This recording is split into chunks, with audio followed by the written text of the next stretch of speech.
bien qu'on pose nos armes et qu'on discute. Bon, lui, il va me prendre la tête. Jack, je veux que vous me dessiniez comme une de vos françaises. Non, c'est chouchou, je veux, pas la moche. Zut, rezut et rezut derrière. Ah, je vois, monsieur se fout de moi. Monsieur fait d'ironie. Mais où est-ce que vous vous croyez, merde? Au cirque? Ben ça, c'est du spectacle. Vous aimez le cinéma? Nous non plus. Bonjour, bonsoir à toutes et à tous. Ça y est, c'est pour nous les vacances dès ce soir. Vous ne le ressentirez peut-être pas parce que on a pris nos précautions en vous enregistrant une série d'été où vous allez avoir des épisodes chaque semaine, mais techniquement, ce jeudi 16 juillet est notre dernier jour d'enregistrement avant septembre. 1 mois et demi de vacances, hein. C'est gigantesque. On est presque de retour au collège. C'est génial. C'est presque un peu trop long. C'est-à-dire qu'on a un peu peur de s'ennuyer sans vous, donc on s'est tous prévu un planning bien chargé pour les vacances. Sophie va partir 3 semaines et demie à Londres pour faire un dragathon, c'est-à-dire elle va voir un show drag tous les soirs. Avant, elle va aussi se faire 1 ou 2 comédies musicales par jour. Elle veut tout voir. Tout voir. Donc n'hésitez pas à la contacter pour lui proposer des trucs même un peu chelous. Bon, je vous raconte pas son budget, mais ça me regarde pas. Alexis, lui, part en pèlerinage à Savradje, petit village de l'oblast de Kostrama en Russie où est né Andrei Tarkovsky, une bourgade de 545 habitants au nord-est de Moscou, où l'on retrouve le vieil établi du père Tarkovsky qui écrivait sa poésie abstraite au milieu des bois. Je n'invente pas, ça existe vraiment. Ça va être vraiment chouette. Nicolas part en résidence pour boucler l'écriture de son 3e, son 4e et son 5e roman en simultané de l'ouverture de sa maison d'édition, de sa boîte de production, de l'écriture de son documentaire sur l'histoire des croutards parisiens et un projet en audiorama, nouveau concept. Sur la généalogie des Doobidou.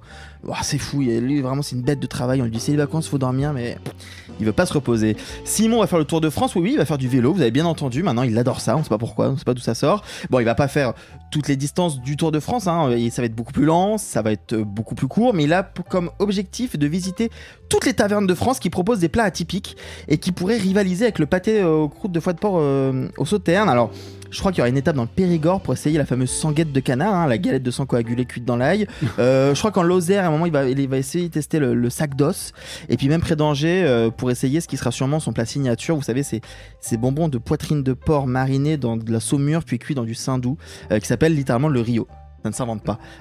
Délice. Quant à moi, écoutez, c'est simple, hein, rien de très fou. Je vais m'enfermer dans mon appart pendant plus d'1 mois, dans le noir, pour me faire le marathon ciné ultime. Il y a... vous savez, la boutique JM Vidéo, Vidéo Club Parisien, qui a besoin d'écouler ses stocks, et ils m'ont dit regarde, on a des DVD qu'on n'a jamais réussi à vendre en 40 ans, donc je vais tous les regarder pour essayer de les aider à mieux pouvoir les vendre. Donc je crois que dans l'eau il y a 6 spectacles de Bigard, 3 Vincent Lagaffe, des films d'horreur avec un titre en rouge en comics en MS direct des DVD des années 2000 et une immense collection Steven Seagal. Je vais me régaler. Bref, des vacances 100% à notre image, des vacances 100% sans trucage.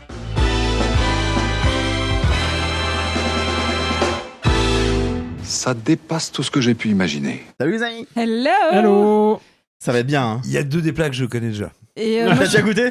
Et moi je suis sûr que les films d'horreur en comics sans MS écrits en rouge, je les ai déjà vus. C'est sûr. C'est possible aussi. Mais on peut s'interchanger les vacances si vous voulez. Hein. Oui, et d'ailleurs, petite trivia comme ça en passant. Si vous voulez vraiment... faut être un petit peu courageux, mais si vous voulez vraiment faire un pèlerinage Tarkovsky pendant l'été, vous pouvez aller au cimetière russe de Sainte-Geneviève-des-Bois où Andrei Tarkovsky est inhumé, aux côtés notamment de Rudolf Nureyev. Évidemment qu'il sait ça. Bien sûr que je le sais. En même temps, il y a un cimetière en France où il y a que des Russes et c'est celui-là, tu vois. Donc, c'est bien vrai, c'est vrai. Et par ailleurs, je pense qu'on peut tous dire bonjour à Maximilien. Bonjour Maximilien. Bonjour, alors moi j'ai vu les spectacles de Vincent Lagaffe, je pense. Donc, voilà, sans doute tous, oui. La vache.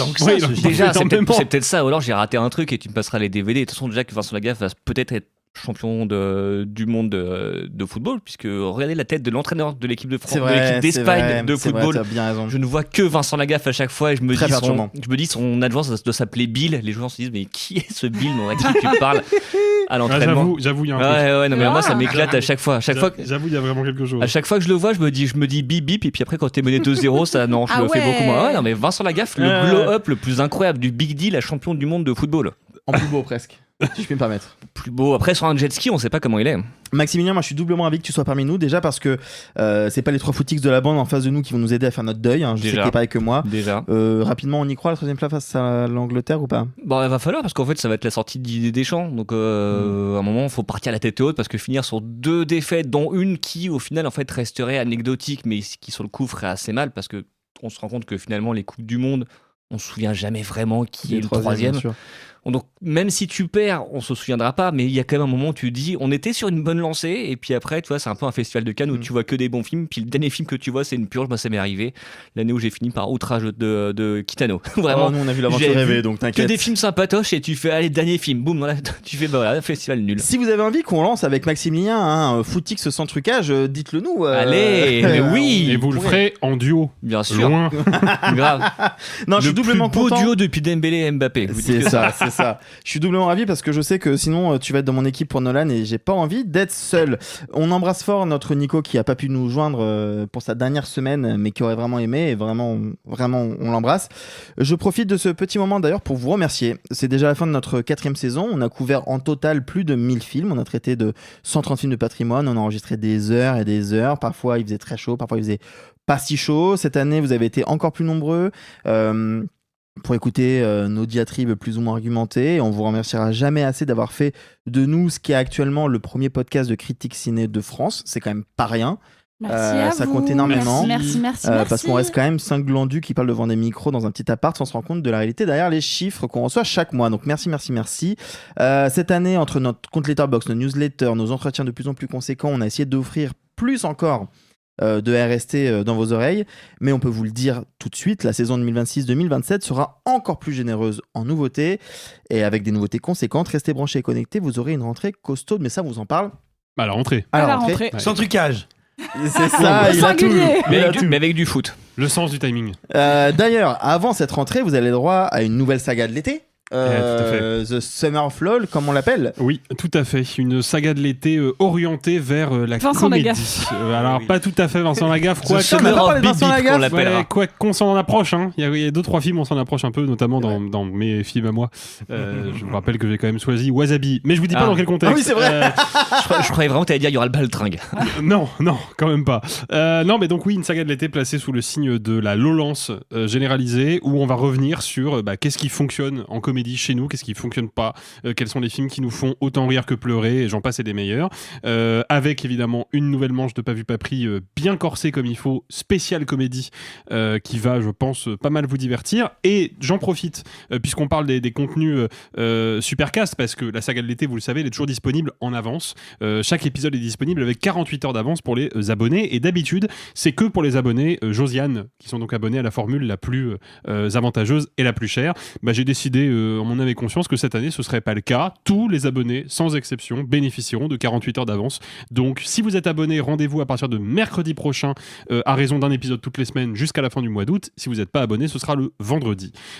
Et deuxième point, je sais parce qu'il y a pas mal de gens qui m'en ont parlé sur les réseaux, ça m'est arrivé par message privé, en commentaire sur Spotify aussi, me semble-t-il. Il y a des gens qui ont envie de soutenir Réaliser sans trucage, financièrement, j'entends, mais qui sont pas hyper à l'aise pour des raisons qui leur appartiennent et qui sont tout à fait respectables, qui n'ont pas envie de rentrer dans une logique d'abonnement. Parce que voilà, s'engager mensuellement ou annuellement, c'est pas forcément quelque chose qui leur correspond, ils n'ont pas forcément le temps d'écouter les contenus, et comme on n'a jamais fait de Tipeee ou de Patreon à côté de Supercast, on n'offre pas à ces gens-là la possibilité de contribuer ponctuellement à Réaliser sans trucage s'ils en ont envie. Et maintenant c'est possible, il y a un lien en description, vous pouvez faire une donation sur Supercast, une donation financière ponctuelle, si le cœur vous en dit. Ça peut être 2 €, ça peut être 5 €, ça peut être 1 €, ça peut être 1 milliard d'euros. 1 milliard, voilà. C'est énorme. Bernard Arnault, si tu nous écoutes, on est désolé. Voilà. Bernard, un petit billet quand même? Non, je sais pas. Bref, il doit pas nous aimer beaucoup. Non, je pense pas. Mais voilà, en tout cas, sa femme est une pas, excellente pianiste. C'est vrai, une excellente pianiste qui a le goût des choses simples. Du coup, si Salma Hayek nous écoute, ouais, voilà. Il y a plein d'exemples. Par exemple, si Steven nous écoute, hein, il en a 8 quand même. Donc voilà. Tout ça pour dire que si vous avez envie comme ça un jour, parce qu'il y a 1 ou 2 € qui vous traînent dans la poche et que vous avez envie de les donner, de les investir dans un podcast que vous aimez, et vous pouvez le faire. Maintenant, le lien est dans la description. Et si vous pouvez pas verser de l'argent ni en donation ni en abonnement parce que vous êtes à 1 € près, il y a beaucoup de gens en France qui sont à 1 € près, et surtout dans notre communauté, parce que les jeunes sont très précaires en France et qu'on est écouté par une majorité écrasante de 18-35 ans. N'oubliez pas que le soutien symbolique, ça compte aussi énormément.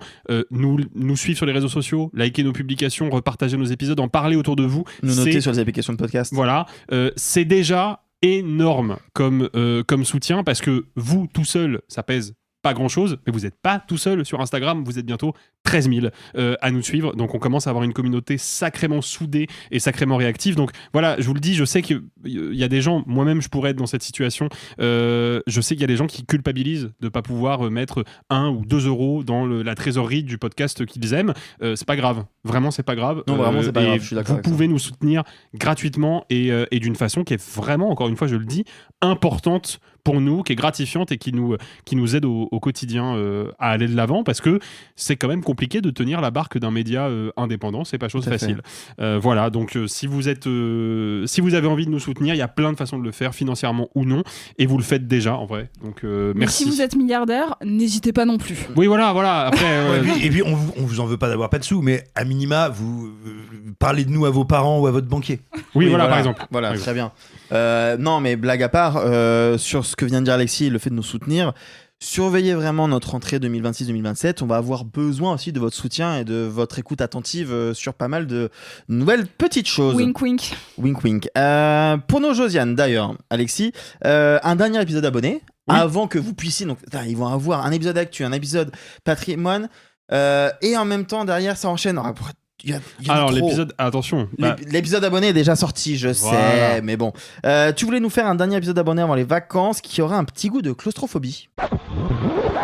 Fincher est considéré, et à juste titre, comme un auteur obsessionnel, maniaque et psychorigide. Et cette rigidité qui m'a déçu au premier visionnage est justement ce qui me rend le film très sympathique maintenant que je le revois. La maîtrise chez Fincher, c'est pas juste une méthode de travail. C'est aussi et surtout une thématique récurrente dans toute sa carrière, et le réalisateur, loin de la sublimer, a souvent exploré ses angles morts, sa stérilité, son caractère illusoire. Mise au point sur Panic Room de David Fincher, Alexis. Ce qui est cool parce que tu m'as littéralement dit au téléphone il y a 2 jours. Non, c'est Sophie qui m'a dit il y a 2 jours. Alexis, il a pas vu depuis longtemps. Tiens, je vais montrer Panic Room. Spoiler, 2 jours après, il a écrit un épisode dessus. Bah oui, parce que je crois que le film t'a plu. Parce que surtout qu'il m'avait dit Panic Room, franchement pas ouf. Oui, ça a longtemps été. Je le dis brièvement parce qu'après on a quand même un gros programme, mais ça a longtemps été le Fincher que j'aimais le moins. Exception faite de ces 2 derniers films que pour le coup je trouvais être vraiment des faux pas dans sa carrière. Mais c'était vraiment un film qui m'avait déçu parce que je le trouvais bêtement démonstratif dans son utilisation des effets spéciaux numériques. Je l'ai revu avec Sophie, ça faisait pas mal d'années que je l'avais pas vu, et en fait le film me semble aujourd'hui, avec la maturité qu'est la mienne, beaucoup plus cohérent et beaucoup plus intéressant, surtout qu'en plus c'est un peu le cœur de mon analyse.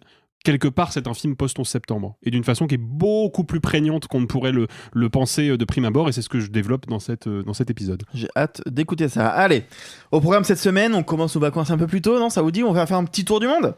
Allez, chacun ses vacances. On va d'abord faire un saut à la frontière bulgaro-gréco-turque avant d'aller passer une tête dans les forêts nordiques, puis il s'agira d'aller passer un peu de temps à Berlin, puis on fera aussi un saut de puce en Inde avant de finir le tout sur un épisode parisien. Mais si on démarrait par un petit séjour en Grèce...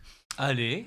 J'ai entendu parler d'une petite cité sur une île de la mer Ionienne au nord-est de la Céphalonie, qui est magnifique aujourd'hui, mais tard à l'époque, fallait pas y vivre. Le roi était parti en guerre depuis 20 piges, et la reine, elle a fait ce qu'elle a pu pour esquiver de se remettre avec un autre boug, mais à un moment, ça a commencé à devenir chaud dans la cour. Une histoire banale de prime abord, hein.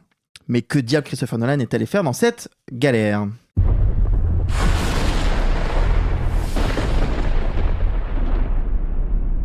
Ulysse.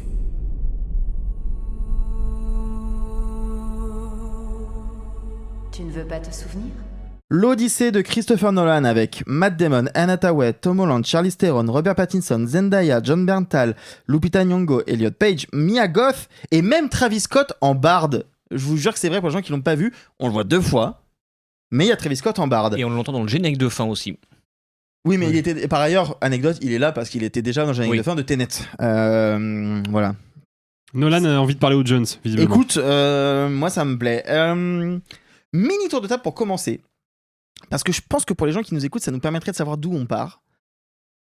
Quel est votre Nolan préféré ? En une phrase, Simon. Pour moi, ce sera Le Prestige et Dunkerque. Ok. Sophie. Insomnia et The Dark Knight. Ok. Max. Alors moi, ce sera Le Prestige et Inception. Ok, moi c'est The Dark Knight, de très loin. Et toi ? Interstellar. Ok. C'est bien parce qu'on a des goûts un peu différents. Et en fait, non, c'est Le Prestige et Tenet.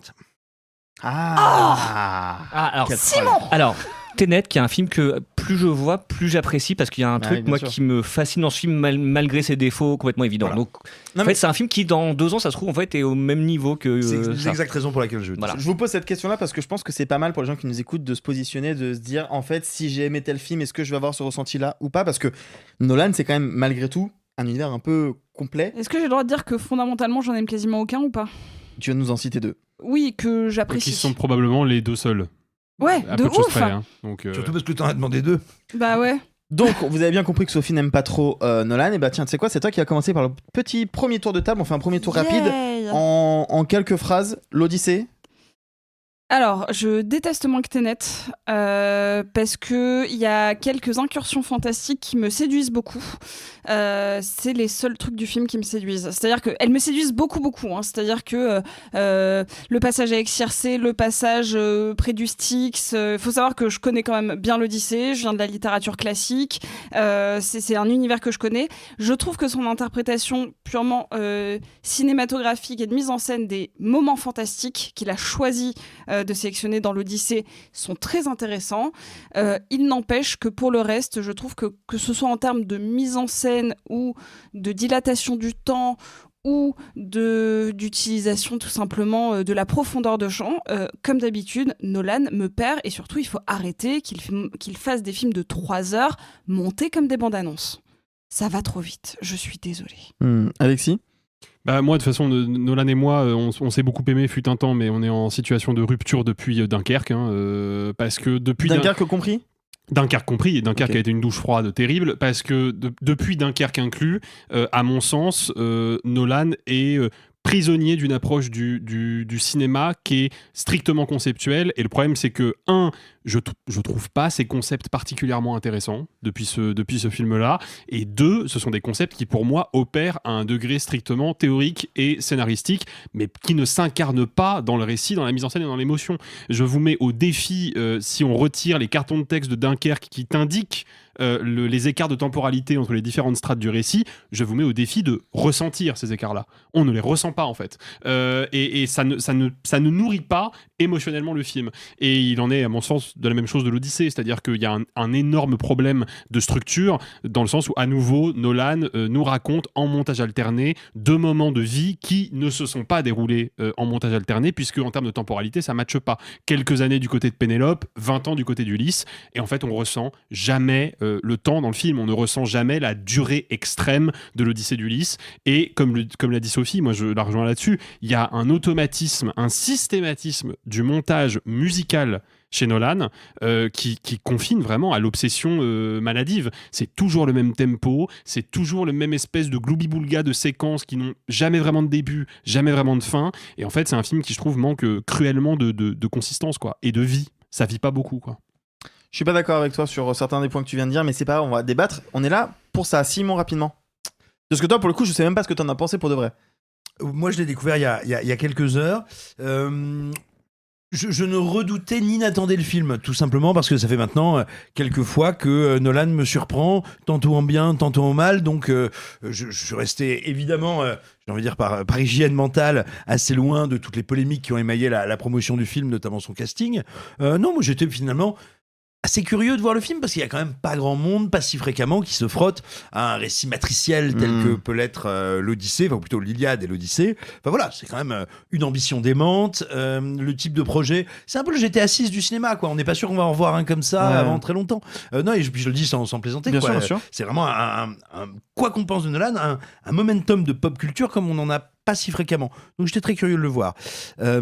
Il me semble que Nolan, alors bien sûr, il y a dans le film des thématiques qui traversent toute son œuvre, notamment le rapport à la temporalité, exemplairement et depuis toujours, même si c'est pas un des trucs les plus commentés de son œuvre, le fait d'avoir des purs anti-héros, c'est-à-dire que ces héros sont des héros antipathiques, voire négatifs, c'est toujours des sales types. Hein. Il en est plus ou moins conscient, c'est plus ou moins assumé, mais il y a tous les héros de Nolan sont, même Batman, des méchants.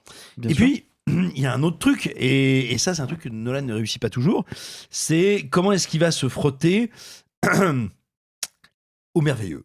Pas tant au spectacle qu'au merveilleux. C'est un truc qui le travaille depuis très longtemps, qui le travaille pas dans chaque film, mais depuis le début de sa carrière, quoi. On trouve ça émaillé tout du long. Et là, finalement, il se frotte au merveilleux ultime. un récit qui encapsule tous les récits qui ont suivi après lui, un récit qui est un morceau de mythologie en tant que tel, dont l'histoire même, le fait que ça a été d'abord une œuvre orale, puis transmise, dont à un moment il a fallu se mettre d'accord sur une version, enfin, tout transpire le mythe et la mythologie dans l'Odyssée d'Homère. Et ben mon problème, c'est qu'il a essayé de faire vraiment se confronter, se condenser, ce substrat mythologique avec certaines de ses logiques de mise en scène, pas toutes, parce qu'il y a plein de films de lui que j'aime beaucoup. Et là, pour moi, c'est terrible, c'est-à-dire que j'ai l'impression... Voilà, j'ai l'impression de voir un vegan qui veut m'apprendre à servir d'une tronçonneuse, quoi. Et on sait tous les deux que les tronçonneuses et les végans, c'est super, mais ça marche pas bien ensemble, quoi. Putain, jusqu'au bout, j'y ai cru. Jusqu'au bout, j'y ai cru, t'es fort, hein. Mais attention, oui, et je voudrais en terminer par là avant qu'on développe toutes et tous. Moi, c'est un film que je reverrai et je suis curieux de voir ce qu'il me fera à la revoyure. Bon bah tu vois, je suis content qu'on t'ait invité, Max. Je me sentirais moins seul. Oui. Premier tour de table rapidement en quelques phrases. Toi, ton ressenti sur le film. Bah en fait ouais, moi il y a un truc qui rejoint beaucoup ce que dit Simon. C'est en fait, j'ai remonté un peu le temps d'ailleurs pour que ce soit plus clair. Mais en fait j'ai un collègue qui m'a demandé très récemment. Il m'a dit est-ce que Nolan c'est ton réalisateur préféré? Je lui ai dit je pense que non, mais professionnellement parlant, c'est peut-être celui sur lequel j'ai le plus écrit, c'est celui dont j'ai le plus décortiqué l'œuvre, analysé. Donc en fait, ça fait que le jour où ils annoncent que son nouveau film n'est pas cette espèce de thriller futuriste sur des pilotes d'hélicoptères qui était vraiment la rumeur la plus éclatée au monde. Je me souviens de ça. Un truc fou. Et qu'on nous dit c'est l'Odyssée et que tu comprends en lisant l'info que c'est l'Odyssée, c'est pas, et que c'est même pas en plus une version modernisée, ce qu'on aurait pu croire. Ça, pendant quelques secondes, je me dis ok, étonnant. Puis après, je me dis, ouais, mais en même temps, non, en fait, ça parle d'obsession, ça parle de vengeance. C'est un personnage qui veut rentrer chez lui comme les héros de Inception, de Tenet, non pas de Tenet, de Interstellar et de Dunkerque. Je me dis, finalement, en fait, oui, ça a du sens, finalement, qu'il adapte cette histoire-là et que, voilà, malgré tout ce que ça peut impliquer de défis. Et vraiment, moi qui adore le cinéma de Nolan, c'était vraiment pour là où je me disais, ça passe ou ça casse. Parce que, comme tu parlais du fantastique, tu parlais enfin, c'est un péplum. Le mec en fait est quand même associé à la science-fiction et au film noir, au thriller, donc tu te dis est-ce que ça a passé? Et j'ai été très content de voir que ça passait. Et en fait ce qui me plaît beaucoup c'est que c'est un film d'aventure, c'est le film épique que tu peux attendre, mais c'est surtout un film de Christopher Nolan. Et moi qui aime beaucoup son cinéma, en fait c'est ce qui m'a plu de voir en fait comment c'est le propre d'une adaptation, c'est qu'en fait tu t'empares d'une œuvre et tu te l'appropries. On n'aime pas ce qu'il fait, parce qu'effectivement l'un des inconvénients c'est que si tu n'aimes pas le cinéma de Christopher Nolan, et surtout, ce que tu dis, Alexis, je suis assez d'accord avec toi qu'il y a eu un avant, un après Dunkerque en termes de radicalisation des concepts qu'il met en scène. Oui, c'est que complètement. Ces films sont beaucoup plus bruts. C'est quelqu'un qui disait récemment, c'est un peu du brutalisme. En fait, ces films maintenant en termes d'architecture. Donc je comprends. Et effectivement, les gens qui n'aiment pas trop. C'est intéressant ce que tu dis. Si je peux me permettre, c'est juste. Oppenheimer, pour le coup, c'est un film qui était plus accessible quelque part. C'est-à-dire que les gens qui n'aiment pas Christopher Nolan et qui aiment les gros films d'auteur, machin. Non, mais attendez, on parle d'un blockbuster avec quasiment que du dialogue, très peu de scènes d'action ou quoi. C'était le film qui, sur le papier, ressemblait le moins à du Nolan. Celui-ci, je te rejoins à 100%. Si vous n'aimez pas Nolan, vous n'allez pas aimer l'Odyssée, en fait. Mais en revanche, j'ai été moins surpris que je l'avais été pour Oppenheimer. Ce sont deux films miroirs en plus, donc je pense qu'on en reparlera. Mais effectivement, parce que Oppenheimer te dit un biopic de 3 heures sur le mec qui a contribué à la naissance de la bombe atomique. Qu'est-ce que t'en fais? Et finalement, non. Là, tu sais que il va se passer des choses, que ça va être assez épique. D'ailleurs, et je me souviens même, on était à la même projection de Oppenheimer et on était sortis en se disant, c'est vachement bien, mais ça va tellement se planter. Bon, 975 millions de dollars. N'hésitez pas si vous cherchez. N'hésitez pas si vous avez besoin des chiffres du loto. Vous pouvez donner Arthur. Ça va dire des pronos foot aussi. On est là pour vous les donner. Mais voilà. En tout cas, moi, j'ai aimé parce que c'est aussi et avant tout un film de Nolan. Et je comprends justement aussi à l'inverse qu'on ne l'aime pas pour cette même raison. Ouais, vous l'aurez compris, moi je suis dans la team Max. Y a une critique qu'a fait Alexis sur laquelle je suis pas d'accord, c'est sur le côté presque ce serait accessoire de la part de Nolan de casser encore une fois sa temporalité, sa chronologie, parce qu'il s'amuse avec ça. C'est vrai qu'il s'amuse souvent avec ça. Comme l'a dit Simon, l'Iliade, l'Odyssée, ce sont des textes qui étaient des récits d'abord oraux. Et c'était d'abord le barde de n'importe quel village qui va raconter cette histoire, et puis les enfants vont se l'approprier, puis on va se la raconter, etc. Et du coup, j'ai l'impression qu'une manière pour lui de se dire « Ok, moi j'aime pas les récits linéaires, comment je peux casser ce moule-là ?» Et ben c'est de reprendre cette forme-là. C'est-à-dire qu'on a d'un seul coup des espèces de flashbacks, mais c'est parce qu'il y a un tel qui va raconter telle partie de l'histoire à Télémac, et puis à un moment, lui, il est avec Calypso, essaie de te souvenir qu'est-ce qui se passe, et donc c'est lui qui va raconter son histoire. Enfin, ça reprend beaucoup ce schéma-là que je trouve cohérent dans le projet, et ce qui fait que d'un seul coup, je suis pas face à un 3, parce que spoiler, j'ai rematé 3 tout cet après-midi. Et c'est très cool. C'est meilleur que l'Odyssée de Christopher Nolan. Voilà, c'est dit. Pas du tout. Et 3 que Nolan aurait pu réaliser, ce qui était sur la shortlist de la Warner avant, sauf qu'ils ont filé Batman à la place. Et voilà, l'histoire. Vous êtes trompé, c'est pas Calypso, c'est une pub de maillot de bain. Oui, on en reparlera. Merci. Je peux parler ou ça se passe comment en fait ce podcast Je sais que c'est bientôt les vacances, mais quand même un peu de tenue. Non, mais en fait, du coup, j'ai pas du film à penser. Non, mais en fait, là où t'as raison, et c'est que c'est une des choses qui m'a plu aussi, c'est que l'Odyssée de base, et c'est en ça que ça rejoint l'œuvre de Christopher Nolan, l'Odyssée, c'est un récit sur le récit, sur les histoires que tu racontes, que tu te racontes, et du coup, y compris dans le fait, un truc qui a été un peu critiqué, même si bon, moi ça me dérange pas, mais y compris dans le fait que les dialogues soient dans un anglais assez moderne, je me dis, en fait, c'est la version de Christopher Nolan de l'Odyssée. Bien donc sûr. En fait, c'est de la même manière que c'est un peu surligné des moments, mais le côté où il y a le personnage de Robert Pattinson qui s'invente une histoire de héros qu'on a empêché de partir à la guerre alors que c'est juste un pleutre. En fait, il y a ça aussi en fait. Donc ce truc-là, je le retrouve, effectivement, le côté il morcelle parce que c'est sa manière de raconter les histoires et ça se retrouve notamment dans l'Odyssée qui est vraiment l'histoire des histoires. Il y a ça et il y a aussi, donc je disais 3 pour l'avoir revu cet après-midi, n'a aucun point de vue. Alors je sais qu'on peut le décortiquer de nous-mêmes. Non mais attendez, oui, on peut se dire qu'Achille représente l'impérialisme américain. On peut visualiser Achille comme une espèce de figure de l'impérialisme américain qui s'introduit chez les autres comme un grand guerrier qui etc., des remords, etc., si vous voulez. Mais c'est pas vraiment traduit par la mise en scène. Donc en tout cas, c'est un film qui se veut très linéaire, très basique, qui a été interprété comme tel. Et je vous parle pas de la version longue Director's Cut qui a 45 minutes de bataille en plus parce que elle n'est pas trouvable si vous n'avez pas la bonne copie du DVD ou autre. Moi j'ai regardé sur Netflix, donc j'ai regardé la version qui est pas très bien. Celui-ci, qu'on aime ou qu'on n'aime pas, on sera tous les 5 d'accord pour dire qu'il y a un point de vue. On l'aime, on l'aime pas, mais il y a un point de vue. En ce sens-là, moi je rejoins Max, c'est un point de vue que j'aime parce que c'est un cinéma que j'aime. Je trouve néanmoins qu'il y a plein de défauts que vous allez énoncer ici pour lesquels je vais vous rejoindre. C'est un film qui est loin d'être parfait, c'est un film qui est sûrement trop long, c'est un film qui est pas très bien monté tout le temps, c'est un film où je profite pas assez des paysages parce que j'ai l'impression qu'il me filme toujours un peu avec la même valeur de plan et en fait j'ai l'impression que ça manque un peu de variation. Je trouve que tout le monde ne joue pas dans le même film, je trouve qu'Anna Thaoué est exceptionnelle, mais je trouve que c'est à peu près la seule qui est vraiment à ce niveau-là de jeu. Je trouve que tout le monde est un peu en retenue, que Pattinson fait du Pattinson, que Tom Holland est à peu près... Mais encore une fois, moi je passe un très bon moment et je terminerai là-dessus pour ce premier tour de table. J'aime beaucoup sa structure, c'est-à-dire que la première heure est un peu trop rushée certes, mais ensuite j'ai 1 heure de péripéties qui se tient très bien et ensuite j'ai 1 heure du retour. Et je trouve que ça fonctionne vachement bien parce que quand je voyais le nombre de péripéties qui passaient rapidement, je disais attends mais okay. Donc ça va aller très très vite. Ok, donc Circe en 10 minutes c'est plié. Ok, mais du coup qu'est-ce qui va me rester? Et ce qui va me rester c'est le cœur du projet de Nolan. Je sais qu'Alexis va pas être d'accord, donc je vais te relancer tout de suite dessus.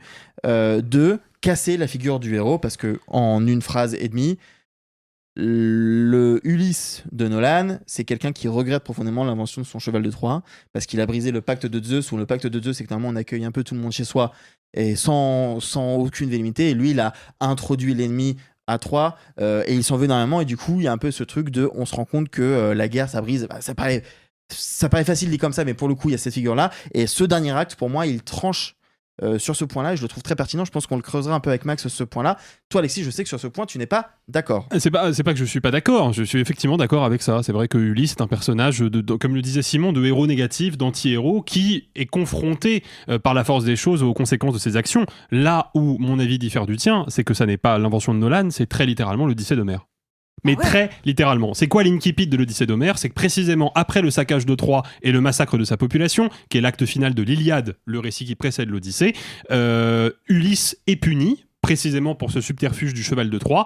Il était jusque-là sous la protection d'Athéna. Athéna abandonne Ulysse et relève sa protection. Et le châtiment d'Ulysse et de ses soldats, c'est qu'ils vont errer pendant 20 ans sur la mer avant de pouvoir rentrer à Ithaque. Et quand ils retournent à Ithaque, parce que oui, je pense qu'on peut se permettre de révéler, vu que c'est l'Odyssée d'Homère, qu'à un moment, il rentre chez lui. Quand il rentre chez lui avec le poids de sa culpabilité et des conséquences de ses actes. C'est là, ça me permet d'embrayer sur l'énorme problème de ce film. Et, pardon de le dire, la fraude qu'est ce film et la façon dont le marketing nous le vend, ça n'est pas une adaptation de l'Odyssée. C'est une transposition de l'Odyssée vers un autre médium. On a pris un récit littéraire, lui-même transposition d'un récit oral dont on ne retrouvera jamais vraiment la trace parce que c'est le but des récits oraux, ils changent à chaque fois qu'on les raconte. On a pris ce récit-là et on l'a transposé au cinéma. Mais pardon, le personnage d'Ulysse, il est dans l'Odyssée d'Homère que j'ai lu au collège, le même que dans l'Odyssée de Christopher Nolan. Pénélope, c'est la même. Télémaque, c'est le même. Les prétendants, c'est les mêmes. Agamemnon, c'est le même. Le cheval de Troie, c'est la même chose. Pourquoi Ulysse est puni ? Pour la même raison que dans l'Odyssée d'Homère. C'est une transposition. Mais ça, c'est un problème qui est récurrent chez Nolan. C'est que Nolan, c'est un cinéaste qui commet des confusions qui jouent énormément contre lui. Par exemple, il confond la narration et l'information. Il faut quand même compter dans ce film le nombre de séquences où, fondamentalement en termes de récit, c'est-à-dire d'implication émotionnelle du spectateur, il ne se passe strictement rien. Par contre, on me bombarde d'informations. On me dit, lui, c'est le prétendant, il est pote avec machin, il va s'associer avec bidule, leur objectif c'est tel truc. Ok, très bien, j'ai eu 5 minutes de dialogue qui m'ont expliqué des trucs, et maintenant, quand est-ce que je vis quelque chose ? Ah bah je ne vis pas, je suis passé à la scène d'après. C'est un énorme problème. Et ça, c'est pour la question dramaturgique. Il y a la question de la mise en scène aussi. Et ça, il faut qu'on en parle. Tu l'as dit toi-même, Arthur, il y a des problèmes de mise en scène flagrants dans le film. Les scènes de combat, c'est une catastrophe. Surtout celle à la fin. Oui, donc le climax du film. Enfin, moi, je suis désolé, en fait, j'ai pas envie d'être trop véhément avec Christopher Nolan, parce que je considère qu'il y a des cinéastes aujourd'hui en activité bien pires que lui. Mais alors de très, très loin. Par contre, à chaque fois qu'il sort un film, il y a toute une ribambelle de gens qui viennent nous dire à quel point c'est un grand cinéaste et un génie. Observons objectivement ce que fait Nolan dans ses films. À chaque fois qu'il filme un combat, et c'est le cas depuis le début de sa carrière, c'est illisible. La scène de combat finale, je n'y bite que dalle. Je n'y comprends rien. Je sais pas sur qui il tire, je sais pas où sont les ennemis, je sais pas d'où vient le danger. Il est incapable de spatialiser quoi que ce soit. Il y a la question de l'IMAX. À chaque fois, on nous ressort le truc. Christopher Nolan, c'est le champion du monde de l'IMAX. Alors déjà, c'est quand même bien de rappeler que l'IMAX, c'est une variante du 70 mm qui a déjà été utilisée par quantité de cinéastes et qui est régulièrement utilisée par des cinéastes pour lesquels on ne parle pas des formats de projection. Je veux dire, Paul Thomas Anderson tourne en 70 mm. Paul Thomas Anderson, il a fait un clip de Radiohead en 70 mm et personne n'en parle, tu vois. Donc, c'est pas des formats qui sont utilisés sur toutes les productions, mais il n'y a pas que Christopher Nolan qui exploite le grand format au cinéma. Ça, déjà, c'est le premier point. Deuxième point, que te permet l'IMAX, ou de manière générale, les formats grands, puisqu'on peut considérer le 70 mm classique déjà comme un format qui gonfle l'image. Justement, ça permet de jouer sur la profondeur, sur la superposition des actions, sur la superposition des éléments dans le cadre. Il se trouve que c'est un hasard du calendrier malheureux pour Christopher Nolan, mais à quelques jours d'intervalle, j'ai vu donc l'Odyssée en projection de presse, pas au format IMAX, je le précise, mais en pellicule 70 quand même. Et quelques jours après, j'ai vu dans les mêmes conditions Laurence d'Arabie de David Lean. Bon. Bah ouais, mais bon, ça oui, mais en fait, moi, c'est pas du jeu. Les gens, c'est un peu l'ambition du film.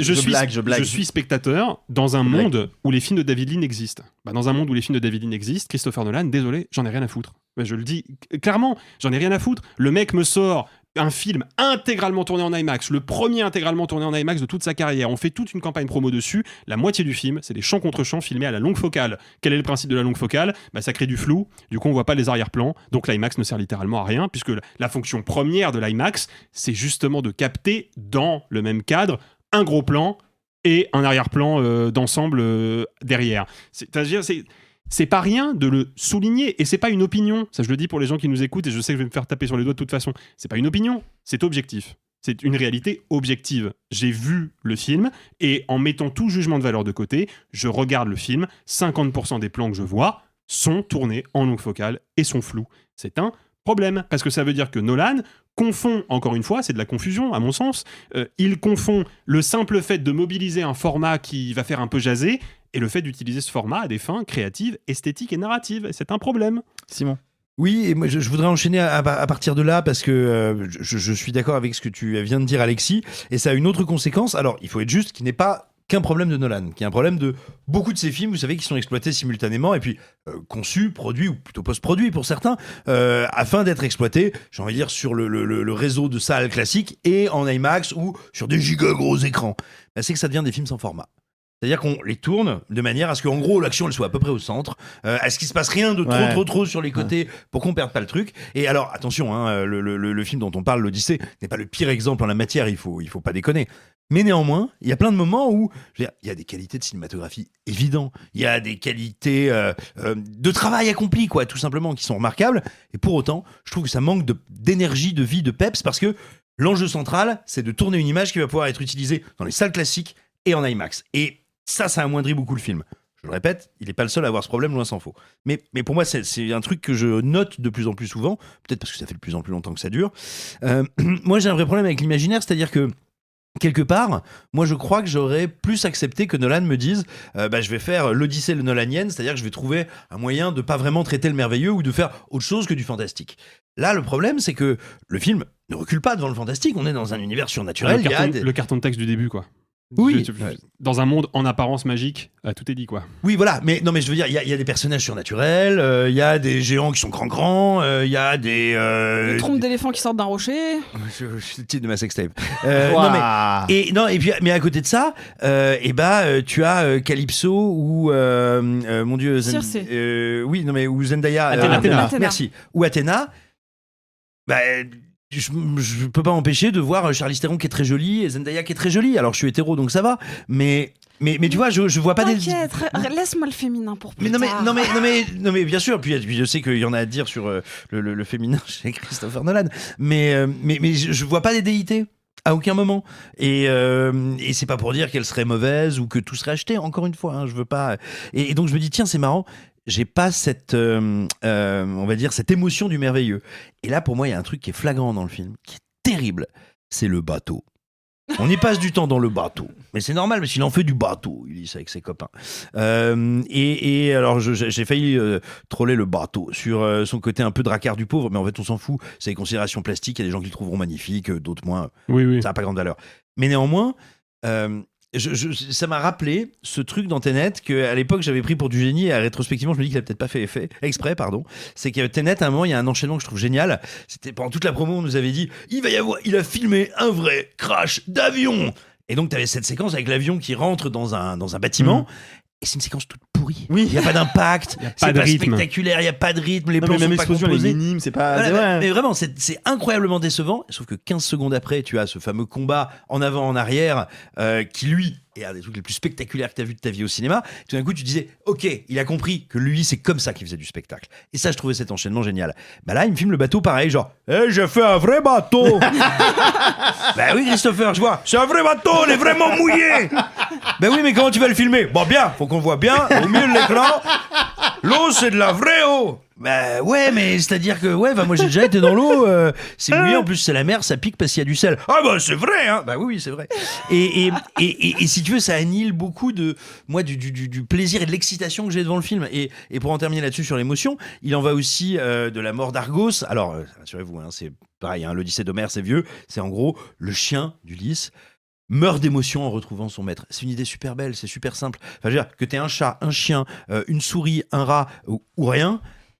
Je pense que tous, après des centaines de générations d'humains qui ont vécu de domestication ou de commensérage avec des animaux, cette idée que ton compagnon te meurt dans les pattes, dans les mains, c'est un truc bouleversant. Punaise, je me disais juste, pas terrible le clébard, quoi. Et c'est fou, tu vois, c'est fou. Je veux dire, et moi, c'est ça qui m'a sidéré. Et en plus, j'ai fait le vicieux, c'est-à-dire que il se trouve que j'ai passé un certain temps, notamment dans les trains ces dernières 48 heures. Et donc, du coup, j'ai regardé à nouveau Le Choc des Titans d'un certain Louis Leterrier. Je suis navré. Et ça dure 1 heure de moins. C'est incroyablement plus incarné. C'est incroyablement plus vivant. Et en plus, c'était une époque où on avait la politesse de mettre du mauvais métal dans les bandes annonces. C'est vrai. Sophie, il faut adresser le sujet des personnages féminins chez Nolan et comment. Non, mais parce que c'est un reproche qui lui est souvent fait, à savoir de faire ces personnages. C'est un running gag à ce stade, plus qu'un reproche. Des personnages féminins, soit trophées, soit fantômes. Pénélope, elle incarne littéralement les deux. Est-ce que pour autant, il y a d'autres personnages qui permettent de sauver ça? Est-ce que Nolan a réussi à écrire de féminin dans celui-là ou est-ce que c'est le même problème comme d'habitude? Non, c'est le même problème que d'habitude. C'est-à-dire qu'il y a un personnage qui est super intéressant dans le film, mais qui est intéressant tout court, c'est Circé. Circé, il a la dignité de choisir une incroyable actrice qu'on voit pas assez, qui est pas la caricature de la top modèle en maillot qui est incarnée du coup par Charlize Theron. À qui on avait attribué le rôle de Circé pendant très longtemps. Il y a même une TV line où quelqu'un l'interroge en disant oui, comment vous allez jouer la reine des sorcières chez Nolan? Et en fait elle dit je vais en parler avec lui, mais en fait je pense qu'elle devait se dire en fait t'es dans le mur, frère, en fait. Oui, il a choisi pour Calypso alors que c'est Samantha Morton qui la joue et qui est pas une minette, qui est pas non plus l'archétype de la vieille sorcière rabougrie, qui est vraiment l'incarnation presque d'une figure féministe, ce qui est littéralement Circé, c'est devenu une forme de féminisme elle toute seule. Et là, c'est bête parce qu'elle a un dialogue qui est intéressant, mais qui est filmé du coup en chant contre chant sur l'homme et le porc, littéralement. Mais en fait, la justesse de ce personnage féminin est du coup tronquée comme l'intégrale des personnages féminins, c'est-à-dire qu'elle a très peu de temps d'écran, elle n'a pas le temps d'exister, du coup elle devient non plus juste une bonne idée mais une forme d'esquisse, parce que je veux pas dire une caricature, elle est bien, hein, elle est très très bien, mais c'est une esquisse. Moi je suis pas d'accord avec toi Arthur, et pour dire du bien, moi je trouve que tout le monde est bien casté, je trouve que vraiment c'est moi je trouve j'ai pas dit mal casté, j'ai dit que j'avais l'impression que Pattinson faisait du Pattinson et que Tom Holland faisait du Tom Holland. Ah non, moi Tom Holland est bien, super. Ouais. Tom Holland il change du gamin gaffeur en fait qui était sa carrière depuis le début en fait. Il y a un vrai truc. Bah complètement, je suis d'accord avec Max, et pour le coup moi limite c'est Anna Thaoué que j'ai déjà vu un petit peu dans des rôles de sévérité, je la trouve bien, en fait je trouve tout le monde bien et bien casté. Après c'est ce que tu le front de John Bernthal, c'est pas facile. Pas facile. Oui, c'est vrai. Raser la tête à John Bernthal était un parti pris radical pour le coup. Non, mais même, on pourrait se demander pourquoi John Leguizamo, il est white-facé. Oui, il a white-face, le seul latino de son casting quand même. Il faut adresser cette question. Non, mais à part ça, moi, le féminin, il est tronqué. C'est-à-dire que Zendaya, moi, je trouve que c'est visuellement une très très belle incarnation. C'est-à-dire que de manière picturale, j'aurais aimé voir plus de Zendaya en Athéna. Très bon choix. Cependant, elle est très peu là. Et en fait, tous les personnages sont creux, et même finalement, elle est très monocorde, Pénélope. Hein, je veux dire, elle a pas grand-chose à manger.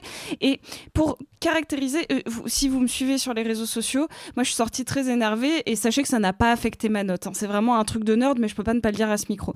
Il a choisi d'enlever complètement, de nommer un personnage d'un tenant de l'histoire de l'Iliade et de l'Odyssée. Il a choisi d'enlever Électre. Électre, c'est l'un de mes personnages préférés de la littérature grecque, qui a été décliné encore maintenant. Peut-être que vous n'avez pas entendu parler d'Électre, mais je vous jure, elle est très très très connue. Hein. Genre vraiment, Sartre en a fait une pièce, Yourcenar en a fait une pièce, ça a traversé l'Atlantique.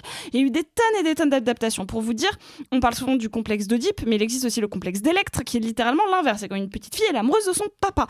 Donc, c'est pas... Il la connaît. Hein. Enfin, je veux dire, n'importe qui l'a conseillé sur le film a déjà prononcé le nom d'Électre. À un moment, il y a Télémaque qui est chez Hélène et son mari, et du coup on lui raconte ce qui s'est passé avec Clytemnestre, la sœur d'Hélène, pourquoi Oreste, qui est revenu de la guerre de Troie, a tué Agamemnon, du coup son père, parce que Clytemnestre l'a empoisonné pour se mettre avec son mari pour régner sur Troie. Et du coup, il raconte ça à Télémaque, et il parle d'Oreste. L'Oreste qui a donné l'Orestie d'Échille. Enfin, donc vraiment, voilà. Et en fait, on considère que Électre, c'est la première enquêtrice de l'histoire. Vraiment, c'est un truc hyper important. Mais il parle d'Oreste, il le cite 3 fois d'affilée, mais il enlève Électre. Et en fait, par cette maladresse, encore une fois, j'en tiens pas rigueur, c'est parce que je suis une nerd de lettres que ça m'a énervé.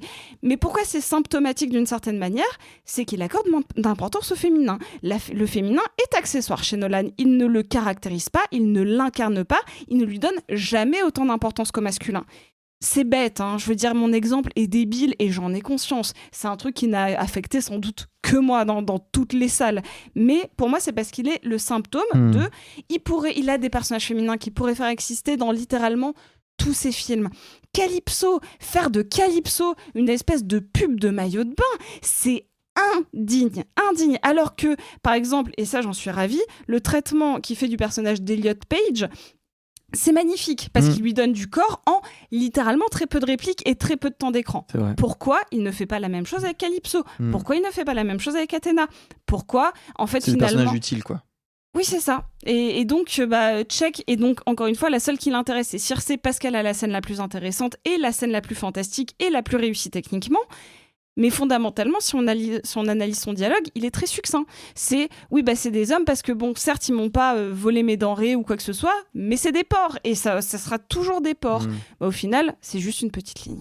Je suis pas d'accord avec toi sur Anna Thaoué, mais juste Max, t'as dit un truc tout à l'heure qui m'intéresserait. Alors je sais que tu vas vouloir répondre à tout ce qui vient d'être dit. Beaucoup de choses, effectivement, oui. Tu vas vouloir répondre, mais avant que tu leur répondes à ces villes gueux qui ne savent pas apprécier le grand spectacle, non, t'as dit un truc qui m'intéressait tout à l'heure. T'as dit que il se mariait bien avec Oppenheimer sur la manière de parler du présent.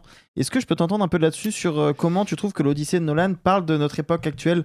Oui. Ou comment ça peut être un miroir de notre actualité? Oui, déjà en fait ça me faisait penser à un truc que disait Alexis, donc avec lequel je suis à la fois d'accord et pas d'accord. En fait, c'est quand tu dis c'est un film qui manque de vie. Je suis d'accord que effectivement les films de Nolan en fait ont cette réputation d'être assez froids, mais en fait là je pense que comme c'est un film qui sente la mort, on est quasiment dans un film post-apocalyptique Et c'est là qu'en fait ça rejoint un peu Oppenheimer, parce qu'en fait ce sont 2 films sur un mec dont le génie a créé la mort à une échelle, je pense qu'il n'imaginait pas. Les 2 films pourraient se terminer par le même plan, c'est-à-dire on pourrait avoir Ulysse qui regarde 3 et qui se dit je vais merder là quand même. Donc, on pourrait avoir ça. Et en fait, c'est des films, tu sens que il y a quelque chose chez Christopher Nolan en fait d'inquiet par rapport au monde actuel, et je trouve qu'en fait ça s'exprime beaucoup dans Oppenheimer par un détail mais complet qui pourrait pas être anodin.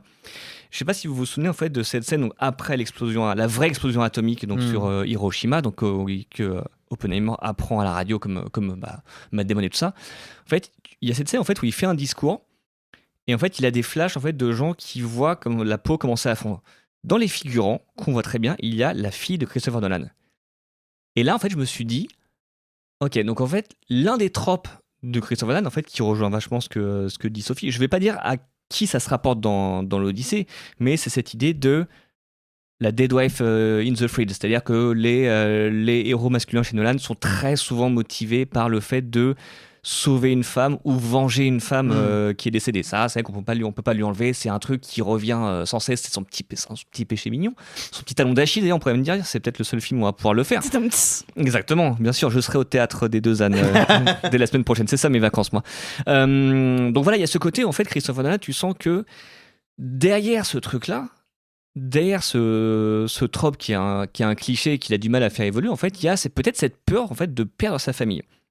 Et en fait, je pense que là où elle s'incarne chez lui aussi bien dans Oppenheimer que dans l'Odyssée, c'est qu'en fait, il en fait des films sur des guerres, sur en fait l'état du monde actuel. Et ce que je trouve bien et qui rejoint justement ce que je disais tout à l'heure, en fait, quand je disais quand on annonce qu'il va faire l'Odyssée, tu te dis peut-être l'Odyssée de la SF, il va peut-être nous faire Ulysse 31 finalement, en connaissant Christopher Nolan, qui est l'adaptation animée en fait de l'Odyssée mais version futuriste.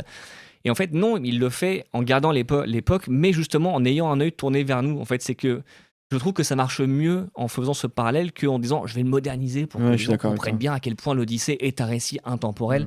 Tu te dis, tu le gardes en arrière comme ça. Et en fait, il y a beaucoup de choses comme ça en fait, où tu te dis. Alors évidemment, Ulysse qui mettrait 20 ans à rentrer d'Irak. Au début des années 2000, je pense que Pénélope elle dit non, tu t'es foutu de ma gueule. Il y a une irakienne dans le lot, quoi. C'est ça, en fait, franchement, tu te moques de moi. Elle s'appelle Calypso.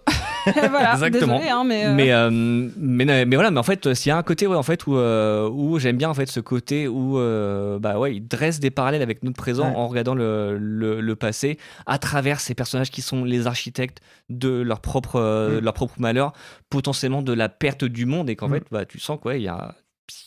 C'est pas des films très. Nolan ne doit pas être très optimiste sur notre époque. Voilà, parce que j'allais dire n'est pas un gros déconneur. Moi, je suis persuadé que ça reste un mec qui est peut-être beaucoup plus drôle qu'on ne le pense. Je pense que si dans une soirée, un mec lance une chenille, ça peut être plus lui que tu ne le penses. On l'a interviewé, toi et moi. C'est pas le mec le plus rigolo de la bande. Non, il te fait pas de dents tirer sur son doigt, mais il aime Fast and Furious. Non, mais voilà. Mais moi, je me dis, c'est vrai que c'est un bon critère. T'as raison. Ouais, c'est ça. Moi, je me dis, en fait, il est peut-être. Alors, évidemment, c'est pas un giga déconneur, mais je pense qu'il est un peu plus drôle qu'on ne le pense. Mais tu sais, avec un humour très pinceur, très anglais. Mais non, effectivement, c'est quelqu'un qui est très flippé par, je pense, l'état de notre monde et ce que le monde dans lequel ces enfants vont continuer à grandir. Et en fait, ça se ressent vraiment dans ces derniers films. Je suis tout à fait d'accord avec l'analyse de Max. Il y a un dernier point que quand même j'aimerais qu'on aborde, c'est Alexis qui disait tout à l'heure qu'il y a eu tout le marketing qui a été fait sur l'IMAX. Il y a eu un autre aspect du marketing qui a été fait très en amont. Qu'est-ce qu'on pense de ce géant qui s'est présenté une forme énervée d'holoprosenphélie à l'Aubert? Alors c'est quand t'as qu'un seul œil, ça. L'holoprosencéphalie à l'Aubert, c'est une malformation cérébrale rare, d'étiologie multiple et souvent associée à des anomalies faciales évocatrices qui peuvent effectivement provoquer le fait de n'avoir qu'un seul œil. Non mais blague à part, donc derrière mon mot de la semaine que j'ai galéré à trouver. Tu m'étonnes. Et à prononcer, mais comme tout le monde. Il était dur. Au Scrabble, tu gagnes 3 parties d'un coup. Laisse tomber. 1, 2, 3, 4, 5, 6, 7, 8, 9, 10, 11, 12, 13, 14, 15, 16, 17, 18 lettres. Je sais même pas si ça rentre. Blague à part. Il y a quelques mois, on avait eu tout un gros morceau de la presse qui parlait du fait qu'il n'y aurait pas d'effet numérique dans le film. Alors moi, il me dit que si. Sur le Cyclope, puisque c'est de cette façon-là, je vais pas ressortir ton mot qui est hyper galère, en fait, il me dit les différentes techniques et il me dit et un peu d'image de synthèse. Et clairement au niveau de l'œil, en fait, ça se voit. Mais je veux dire, Alexis, vas-y, lâche-toi un petit peu là-dessus. Il l'a fait pour de vrai, le tourbillon dans l'œil. Non, mais il y a beaucoup de choses pratiques dans la scène du Cyclope, par ailleurs. Il y a beaucoup de choses pratiques. Il y a au moins une partie du Cyclope, je sais pas si c'est la totalité, mais il y a au moins une partie du Cyclope, c'est une espèce de vraie marionnette. Ouais, les bras que tu vois pilotées comme ça. à distance. Ouais. J'aimerais juste te rappeler que c'est pas nouveau dans l'histoire du cinéma. Hein. Je crois que c'est dans le King Kong de Guillermin où il y a des faux bras de King Kong qui devaient faire genre 2 ou 3 mètres de long ou des trucs comme ça. Voilà, c'est pas nouveau. Je rappelle qu'il y a un T-Rex en animatronique sur le plateau de Jurassic Park, c'était il y a 33 ans. Oui, mais depuis 33 ans, la VFX est devenue la norme parce que ça coûte moins cher, parce que c'est plus pratique, parce qu'on peut la toucher en post-prod. Non, c'est pas devenu la norme, c'est pas vrai, c'est que... c'est vrai et c'est pas vrai. C'est vrai parce que les studios imposent effectivement d'utiliser des VFX. Pourquoi ? Parce que ça leur permet, souvenez-vous de Doctor Strange 2, ça leur permet de modifier tout un plan entre la sortie de la bande-annonce et la sortie du film si ça leur chante. Comme ça, les films sont jamais vraiment terminés. Du coup, c'est cool, le public voit des trucs bâclés faits à la va-vite, alors que ça coûte 300 millions de patates. Mais c'est pas un parti pris en fait économique, c'est pas des motivations économiques, c'est parce que ça donne plus de pouvoir aux producteurs. Oui. Christopher Nolan, il est producteur de ses propres films, personne ne lui dit quoi faire, il a le final cut, il a le dernier mot sur tout, et c'est peut-être un des rares à l'avoir. Maintenant, on va régler la question, je l'espère une bonne fois pour toutes. Il y a des effets spéciaux numériques partout dans les films de Christopher Nolan, parce qu'il y a toujours des trucs à gommer. Quand c'est pas une perche dans le champ, c'est un câble. Quand c'est pas un câble, c'est un fond vert, parce qu'il y en a quand même quelques-uns dans le film. Il y a effectivement, comme disait Sophie, un tourbillon au milieu de la mer. Jusqu'à preuve du contraire, tu peux pas contrôler la mer. Donc 82 morts, Alex. Ça se trouve, il a filmé une baignoire et après en train de se vider et après il a fait un jeu d'échelle. Mais de toute façon, juste après, il y a la créature qui sort de la montagne, qui est évidemment une créature full CGI, dégueulasse, et qui est nulle. Non mais la scène de 3, pareil, il y a du CGI là-dedans. Et surtout, même sans aller jusqu'aux effets spéciaux numériques, moi il y a un moment, si Christopher Nolan veut vraiment faire un film à l'ancienne, parce que c'est quand même un peu ça son credo, tu vois. Moi j'aime les trucs en vrai, je crache des vrais avions, je retourne des vrais camions dans les rues de Chicago. Ok, très bien, mais dans ce cas-là, on va faire les choses à l'ancienne, c'est-à-dire que tu vas remonter sur pellicule et tu vas étalonner avec des bains de produits chimiques et tu vas pas étalonner sur version numérique. Évidemment, les films ils sont montés sur ordinateur, ils sont étalonnés sur ordinateur, donc en fait à partir de là, le numérique il a travaillé l'image que vous voyez, tout pareil. C'est pas parce qu'il y a pas de créature en image de synthèse qu'il y a pas la trace du numérique absolument partout. N'oubliez pas quand même les gars que si vous allez voir le film, là je m'adresse aux gens qui nous écoutent, dans votre salle IMAX la plus proche, vous allez voir le film en DCP. Vous voyez le film sur un support numérique. Enfin, je veux dire, il y a un moment, ça ne rime à rien ce truc-là. Surtout pour voir ce qu'il en fait. Parce que moi, je suis désolé, mais le Cyclope, qu'est-ce que c'est que ce truc ? Parce que moi, dans mon esprit... Oui, il a qu'un seul œil, mais ça arrive à des dents bien. Dans mon esprit, le Cyclope, c'est pas juste un homme avec un seul œil qui pousse des borborigmes. C'est une créature magique. C'est le fils de Poséidon, bordel de merde. C'est le fils d'un dieu dont on n'a jamais dit véritablement, de façon empirique, qu'ils avaient apparence humaine. C'est un truc qu'on s'est mis d'accord là-dessus quand on les a représentés dans la peinture, dans l'art pictural. Mais en fait, on en fait un peu ce qu'on veut des dieux. D'ailleurs, la plupart des dieux dans la mythologie grecque sont polymorphes. Zeus, régulièrement, pour aller violer des vaches parce qu'il a que ça à foutre, se déguise en taureau, ou ce genre de truc. Enfin, je veux dire, alors, pas que des vaches. Pas que des vaches. Non, je sais, il y a à peu près tout le règne animal qui y passe. Mais voilà, on est sur une... il peut absolument tout faire, et il fait quoi ? Il fait un grand mec, tout gris, avec un seul œil. Je suis désolé, pardon de le dire, mais on dirait un être humain trop grand en situation de handicap, on dirait pas un cyclope, il y a pas de mystique, il y a pas de magie là-dedans. Encore une fois, il y a un problème de design. Je suis désolé, c'est pas des sirènes, c'est une nana toute nue. Alors que oui, mais on les voit de loin parce qu'on les voit comme non, mais pour le coup, ça je suis pas d'accord. Mais on les voit de loin. That's the main issue. En plus, oui, moi ce qui m'interroge, je veux pas être parce que quelquefois, il arrive dans certains films de lui que j'aime beaucoup, justement, je trouve qu'il de cette tension entre effets pratiques et effets numériques, il fait des trucs très beaux. Mais là, il y a quelque chose qui m'étonne, c'est que moi, par exemple, pourquoi je suis parfois mélancolique, nostalgique des effets à l'ancienne ? Que ce soit des effets, par exemple, de ceux qui consistaient à faire, on va dire, des perspectives forcées en filmant des lézards maquillés, comme dans Voyage au centre de la Terre, pour te donner l'impression que c'était des dinosaures super grands. Ce qui est un peu le cas, finalement, de ce Cyclope qu'on filme, qui est un homme dont les proportions et les dimensions ne collent pas. Voilà, de ce super bateau. Finalement, pourquoi est-ce que j'en suis nostalgique ? Parce que pour pouvoir réaliser ces techniques, par exemple pour faire les bébêtes dans le Choc des Titans originel de 81, Ray Harryhausen, du coup on faisait de l'image par image. C'était une image sur celluloïd qu'il fallait impressionner. Donc il fallait éclairer très fort. Donc pour que ça donne quelque chose à l'écran, il fallait des couleurs très fortes. Moi en fait, je suis pas nostalgique de l'effet lui-même. Je me dis pas, pourvu qu'un jour tout le monde refasse du stop motion, pourvu qu'un jour tout le monde refasse des petites maquettes et des matte painting. Il se trouve que ces techniques allaient de pair ou entraîner toute une série d'autres contraintes techniques qui, toutes ensemble, créent une esthétique. Cette esthétique, parfois, elle me manque. Mais du coup, je vois pas forcément l'intérêt, pas toujours, des fois ça marche, des fois non, mais là, il me semble que non. Je vois pas l'intérêt de reproduire ces contraintes si c'est pour pas aboutir aux mêmes choses. C'est-à-dire me dire, tiens, je vais utiliser ces contraintes qui sont la maquette, la perspective forcée, enfin, qui te permettent pas de tout faire avec ta caméra. Si c'est pour pas retrouver ce que ça donnait au final, c'est un peu fétichiste, tu vois. Et attention, je peux comprendre l'excitation de l'homme ou de la femme derrière la caméra qui se dit « je me lance ce défi de redonner vie à ces techniques ». Ça, je le comprends tout à fait. C'est un truc dont j'imagine que moi, ça pourrait me passionner à la place de Nolan. Mais comme spectateur, je m'en cogne un peu, en fait. Si, avec du numérique, il peut me faire un plus beau Cyclope, j'ai pas besoin qu'il me le fasse à l'ancienne. Moi, je terminerai juste en 3 secondes et demie parce qu'on a été très long sur le film, même si le film le mérite. J'aime bien la partition de Ludwig Göransson qui fait un peu du Hans Zimmer à un moment avec en fait, oui, c'est plus du sound design que de la musique pour rythmer les scènes, sauf une où je trouve que la musique est absolument sublime, c'est justement la scène des sirènes. C'est ce que j'allais dire, mais tu m'as dit tuk tuk tuk. J'ai pas dit tuk tuk tuk. Tu m'as dit tuk tuk tuk. C'est le seul moment où je trouve que vraiment la musique est particulièrement bien placée, bien rythmée. Et en fait, ce que je trouve dommage, c'est que cette scène, je la trouve globalement très bien. J'aime bien ce que propose Matt Damon en termes de jeu, en termes d'intensité. Je trouve ça juste dommage que y ait des personnages qui soient bazardés, genre soldat numéro X qui saute. Oui, et puis on sait pas qui c'est. Et c'est juste que c'est dommage parce que la sirène est pareil. Encore une fois, si on en revient sur le féminin, c'est une figure mythologique dont tu peux tout faire. Tout faire. Et en fait, il met une nana toute nue sur un rocher et je trouve ça hyper dommage quand tu dis que le Peter Pan de Disney fait quelque chose de plus intéressant sur la malice de ce personnage-là, de ce monstre. Mais vas-y, continue sur la musique. Non, je voulais juste dire en 3 secondes et demie. Mais c'est vrai, long. T'as raison. Après, c'est bien le silence aussi, des fois. Oui, ça serait bien qu'il en prenne note quand même, parce que 3 heures de film, 3 heures de musique, frérot, ralentit un peu. C'est un message pour nous, on va tous se taire. Non, vraiment, il y a trop de musique là-dedans. Écoutez, on a été long, on a d'autres films à traiter.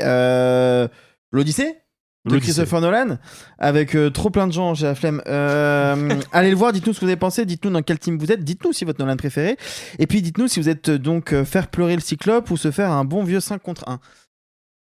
Eh ben... J'ai galéré. Sur ce. J'ai galéré. D'ailleurs, en parlant de... bien, allez bien. D'ailleurs, en parlant de mythologie, j'ai une blague. J'avais une blague. C'est 2 dieux et 1. J'avais une blague sur Zeus, mais je crois qu'il en a rien à foutre. Oh, le mignon. Ce sera ma première partie au théâtre des 2 ânes.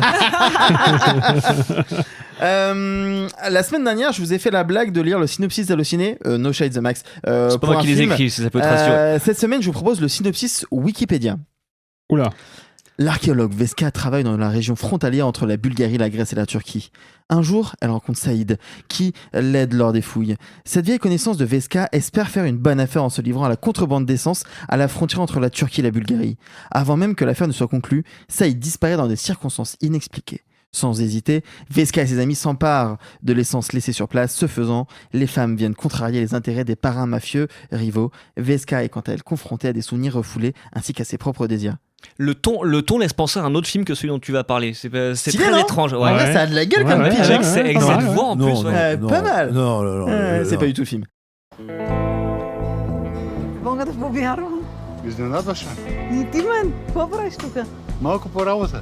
L'aventure rêvée de Valeska Grisbach avec Suleiman Alilov Letifo et Yana Radeva qui a été prix du jury au Festival de Cannes 2026, un prix qui nous a ravis avec Nicolas Martin. Nico, je pense fort à toi parce que je vais pas parler beaucoup du film. Moi, le film, tu le sais, on est dans la même team. Je me suis fait suer pleinement. Je comprends les intérêts, je comprends ce que ça veut raconter. Même quand je lis le pitch Wikipédia, ça m'a l'air plus intéressant que le film que j'ai vraiment vu. Néanmoins, il y a quelqu'un ici que j'aimerais entendre qui n'avait pas pu voir le film à Cannes et qui l'a rattrapé depuis et qui, je crois, aime un peu plus le film que nous. Est-ce un troll? Est-ce vrai? Simon Rio, à vous la parole. Non, c'est pas un troll. Moi, je me souviens, je vous avais vu sortant. Pareil, moi, je voyais une autre projection simultanément. Rappelons, tu as raison, que c'était le tout dernier film que l'on a vu de la compétition. Le tout dernier ou un des tout derniers, j'ai un doute, mais enfin, c'était ça, les Amicius. Voilà, je sais plus dans quel ordre c'était avec les Amicius. Moi, je sais que j'étais à une autre projection à ce moment-là. Et quand vous en êtes sorti, vous m'avez dit ne t'approche pas de ça. Non, mon Dieu, n'y va pas. Non, Ulysse, ne pars pas sur ces rivages lointains. J'ai fait ok les gars. Et vous avez bien fait parce que je pense qu'en fin de festival, j'aurais eu une réaction proche du Zona devant le film. Néanmoins, j'ai à tête reposée, mais j'ai pas détesté l'expérience. J'ai pas du tout détesté l'expérience. Il y a un truc qui me fait rire. On dit, et je pense à raison régulièrement, que le Festival de Cannes pique des films au Festival de Venise. Bon là, ils ont décidé de piquer à Berlin le film le plus Berlin de Berlin. C'est clair. Ils leur ont clairement dit genre, ça. Celui-là, tu lui mettrais bien l'ours d'or. Mais non. Non, en vrai, voilà. Je vais dire quelque chose d'assez simple. Contrairement à ce que j'ai pu entendre autour de ce micro, moi je trouve le film assez joli. Il y a une teinte pastel délavée que j'ai trouvé assez belle, assez entêtante, enivrante. C'est tout con, mais c'est assez rare les films qui arrivent enfin c'est pas assez rare, à te donner une idée de la chaleur et de l'été sans se dire genre je vais y aller un petit peu fort sur la saturation, je vais mettre les bruits de... Enfin, tu vois, sans te surjouer une gamme de couleurs, une manière de photographier qui soit finalement déjà vue 16 milliards de fois. Et là, en fait, quand je regarde ce film, je me sens emporté par quelque chose de profondément estival. Oui, quelque chose de l'ordre de l'été. Parce que, mine de rien, cette histoire d'amour... C'est pas pour rien que c'est un film de gangster inachevé. Dans le climax, ce sera quoi, j'ai 1-2 balles tirées en l'air, c'est rien. Oui, c'est vraiment rien. Mais parce qu'en fait, c'est quasiment un amour d'été, ce film. C'est un amour d'été de gros intellos germano, même pas pratin. Donc voilà, il y a tous ces problèmes-là. Mais en fait, il y a une espèce comme ça de délicatesse. Je trouve que son titre, qui est assez évocateur, il le porte formidablement bien, parce que finalement, on est vers des personnages qui sont au milieu, aux 2 tiers de leur existence, et qui se surprennent, alors que c'était manifestement plus leur quotidien, à rêver un peu leur vie. Pas à rêver comme une frustration, pas à rêver comme...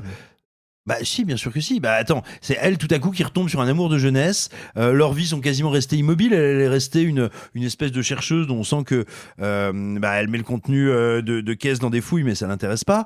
Ouais, mais elle est sortie de chez elle. Enfin, elle est sortie. Elle a quitté oui, son non, mais village. ce que je veux dire, c'est que leur vie est quand même assez. Tu sens que dans le hors-champ du film, leurs existences sont assez monocordes, et le fait de se retrouver tout à coup. Lui, son petit trafic, c'est plus le centre de sa vie. Elle, tout d'un coup, être aux côtés de ce type-là qui fait ce trafic, c'est un peu dingo. Enfin voilà, il y a comme ça, moi, une énergie que je trouve assez touchante. Non, le véritable problème du film, c'est que c'est un film d'auteur berlinois des années 90. C'est-à-dire que il dure 4 fois trop longtemps. 4 fois trop longtemps. Mais vraiment 4 fois trop longtemps. Et là où, pour moi, il y a un truc vraiment... raté, je sais pas si c'est le mot, mais une conception de cinéma qui m'étonne et que je trouve presque... infantile, c'est cette idée que parce qu'on est dans des moments qui durent, parce qu'on est dans quelque chose de contemplatif, il faudrait forcément être dans la longueur. On peut faire un film contemplatif d'1h20. Bah, on bien peut sûr. faire un film contemplatif d'1h30. Je veux dire, contempler, ça n'est pas forcément s'alanguir. Et je trouve que le film perd un temps fou, alors que, comme ce qu'il a raconté, est finalement très simple. 2 personnes qui se rencontrent, ça fait vibrionner un peu leur existence, et puis peut-être que tout ça, c'est pas beaucoup de possible, c'est pas beaucoup de lendemain, mais tout à coup, il demeurera une trace de ces retrouvailles. Je suis désolé, c'est pas 2h40, ou peut-être même un peu plus, je crois 2h47 le film, mais ça pourrait être 1h20, ça pourrait être 1h20 magique. Parce que le film n'est finalement que ça, c'est une évocation impossible. Et donc voilà, moi j'en resterai là. Je trouve que le film a du charme à plein d'endroits. J'aime beaucoup ces 2 interprètes principaux. Je trouve que sa photographie est assez unique, et du coup, moi je la trouve, oui, entêtante, mais bordel que c'est long. Moi, si j'étais un troll, je te dirais que Mian Cella va déjà faire des photos comme ça, mais non. Il y a un truc sur lequel je voudrais revenir très rapidement. Nico dit régulièrement autour de cette table, et a raison, je pense qu'il y a des films qui sont à ticket d'entrée. Celui-ci, si on n'adhère pas au rythme, si on n'adhère pas à ces dialogues, à cette manière de construire le récit, de monter les séquences, etc., le temps va vous paraître très long. Et c'est pas juste que le temps paraît long, c'est qu'à un moment, l'espèce de crescendo de violence qui est léger. Mais du coup, si on n'adhère pas, c'est absolument ridicule. Parce qu'il y a, avant le fameux climax des 2 coups de pistolet en l'air, t'as aussi une confrontation avec le mafieux autour d'une table basse pendant une fête. Si t'adhères pas au projet, gars, cette scène, elle est risible. Hein. Et en fait, du coup, ce qui en découle l'est aussi. Et en fait, c'est le problème. C'est que, tu l'as dit, le film est trop long et c'est pas le film qui est au bon endroit. Peut-être que c'est un film, quand on le découvre en salle, comme c'est ton cas, qui est moins sévèrement traité par la critique et par le public. Et surtout, moi, je l'ai pas découvert, je te dirais, encadré par des giga propositions, par des giga notes d'intention formelle. J'ai pu le découvrir lui tout seul. Et non, mais au-delà de ça, moi, je l'ai vu en grand théâtre lumière, au premier rang, à côté de la réal. Enfin, la réal était 3 rangs derrière moi. Il y avait eu la montée des marches, il y avait les applaudissements. Tu t'attends à un film de Cannes, quoi. Il est sorti, il a fait, c'était vachement bien. C'est super. Non, mais c'est ça. Moi, je me souviens, j'ai pas vu le film parce que j'étais en interview à ce moment-là. C'était vraiment histoire vraie. J'étais en train de demander à Bonhomme Magimel son pronostic pour la finale de la Ligue des Champions. Il avait Il avait dit 4-2 pour le PSG. Il a pas eu bon. Donc il a pas eu bon, mais la victoire était là, c'était le principal. Mais c'est vrai que je me souviens quand on a découvert l'agenda en fait des projections et qu'on a vu ce film-là, 2h45, le dernier jour, on s'est dit mais pourquoi à chaque fois il y en a toujours l'an dernier c'était Résurrection. Chaque fois il y a toujours un film qui est sacrifié. C'est vraiment Résurrection et du cinéma. Non, Résurrection, moi je pense que c'est du poker en fait. C'est pas tant sacrifié. Voilà. Ouais, c'est ça. Mais tu te dis en fait le film, les gens vont passer mais complètement à côté. Mais même les gens ne vont peut-être pas y aller. Entre parenthèses, sortir ça cette semaine-là où les gens sont à moitié en vacances, où les gens qui ont vraiment envie de voir des blockbusters vont pas aller le voir, et où côté auteur il y a d'autres trucs. On peut recommander aux gens d'aller le voir parce qu'il dure 10 minutes de moins que l'Odyssée de Christopher Nolan. Alors si tu enlèves le générique des deux, je suis pas sûr. Allez, l'aventure rêvée de Valeska Grisbach avec Suleiman Alilov Letifo et Yana Radeva. Allez le voir. Dans tous les cas, il fait chaud, donc au pire 2h40, ça fait une belle sieste. Je veux dire. Allez. Voilà, et puis allez le voir, et puis dites-nous si vous êtes plutôt mafia bulgare, mafia grecque ou mafia turque. Vous préférez laquelle, vous? Mafia Cafri. Ouais. Super, bah oui, bah c'est très bien. Je sais pas si vous avez vu, mais c'est pas une blague. Le 14 juillet, il y a une comète qui a traversé le ciel de Paris. Non, c'est vrai. Ça commençait vraiment pour la première partie de mon spectacle. Je sais pas si vous avez déjà remarqué. Non, je vous jure que c'est vrai. Je vous jure que c'est vrai. C'était pile le jour de la fête nationale. Il y avait des feux d'artifice. Il y avait une mauvaise prestation du GOAT Olysée. Je vous jure qu'il y a une comète qui est passée au-dessus de Paris. Pile pour la sortie du film Comète. C'est marrant comme hasard, non? Le marketing va un peu trop loin de nos jours, mais ok. Est-ce que tu sais où elle est ma trompette? Ça risque pas d'améliorer les choses. Comète d'Eli Wajman avec Vincent Macay, Noulan Pro, Sandor Funtek, Alexia Chandar, Annelise Handberg, Nader Boussandel, Maxime Chibangu, Ike Zangsuko Joseph, Eric Denizé, Laurent Robert, Vincent Sornaga, Mathieu Perotto, Samuel Achache, Sarah Le Picard, Pauline Lorillard, Kenza Lanoui, Louisa Benaissa, Elodie Hubert et Benicia Mankengale. Wouh! Bravo Arthur! 18 acteurs et actrices. Et tu sais comment on fait, nous, quand il y a beaucoup de membres du casting? casting? Que 3 On les cite pas. Ah ouais. Ah ouais. Je me suis permis de raconter donc les 18 noms, effectivement, parce que c'est un film qui a un procédé et une histoire, une origine qui est un peu particulière. Je me permets de le raconter vite fait avant de vous donner la parole.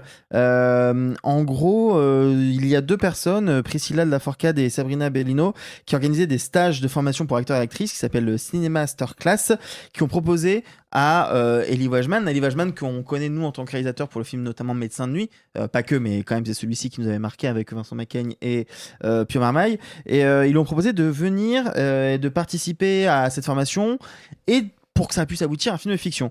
Et en fait, il a accepté que s'il pouvait aller de cette formation-là et littéralement écrire un film ensemble très rapidement, de manière très resserrée et même assez punk entre guillemets, avec 3 francs 6 sous, et de raconter comme ça avec ses 18 acteurs et actrices une histoire. Le problème c'est qu'il avait des trames comme ça, mais en fait c'est pendant le montage qu'il a décidé d'entremêler les récits. C'était pas du tout prévu au départ que ce soit un film choral comme ça. C'est donc un film pas improvisé parce que c'était quand même malgré tout écrit, mais il n'y a jamais eu de scénario fini. Chaque scène était écrite, mais il n'y a pas eu de 100 pages de scénar. Ça sent la mauvaise idée, ça, si je peux me permettre. Mais non, tu crois? Ça explique effectivement, ça explique des choses. Ouais. Maintenant que t'en parles, parce que comme tu dis, c'est un film choral qui, c'était un peu la mode au milieu des années 2000, on va dire. Vraiment que t'es plein de destins qui finissent par se croiser quand tu découvrais qu'en fait 2 personnes étaient cousins et qu'on ne le savait pas. Effectivement, t'as un nom qui t'est cité pendant tout le film et à la fin ils se rencontraient. Et voilà, et au bout d'un moment, c'est que t'es un peu arrivé, t'as un peu fait le tour de ces films en fait qui des fois c'était 3 films en un, mais en fait aucun n'était vraiment abouti. Et puis en fait tu ne voyais que les ficelles énormes. Et là, malheureusement, c'est quelque chose qu'on retrouve ici.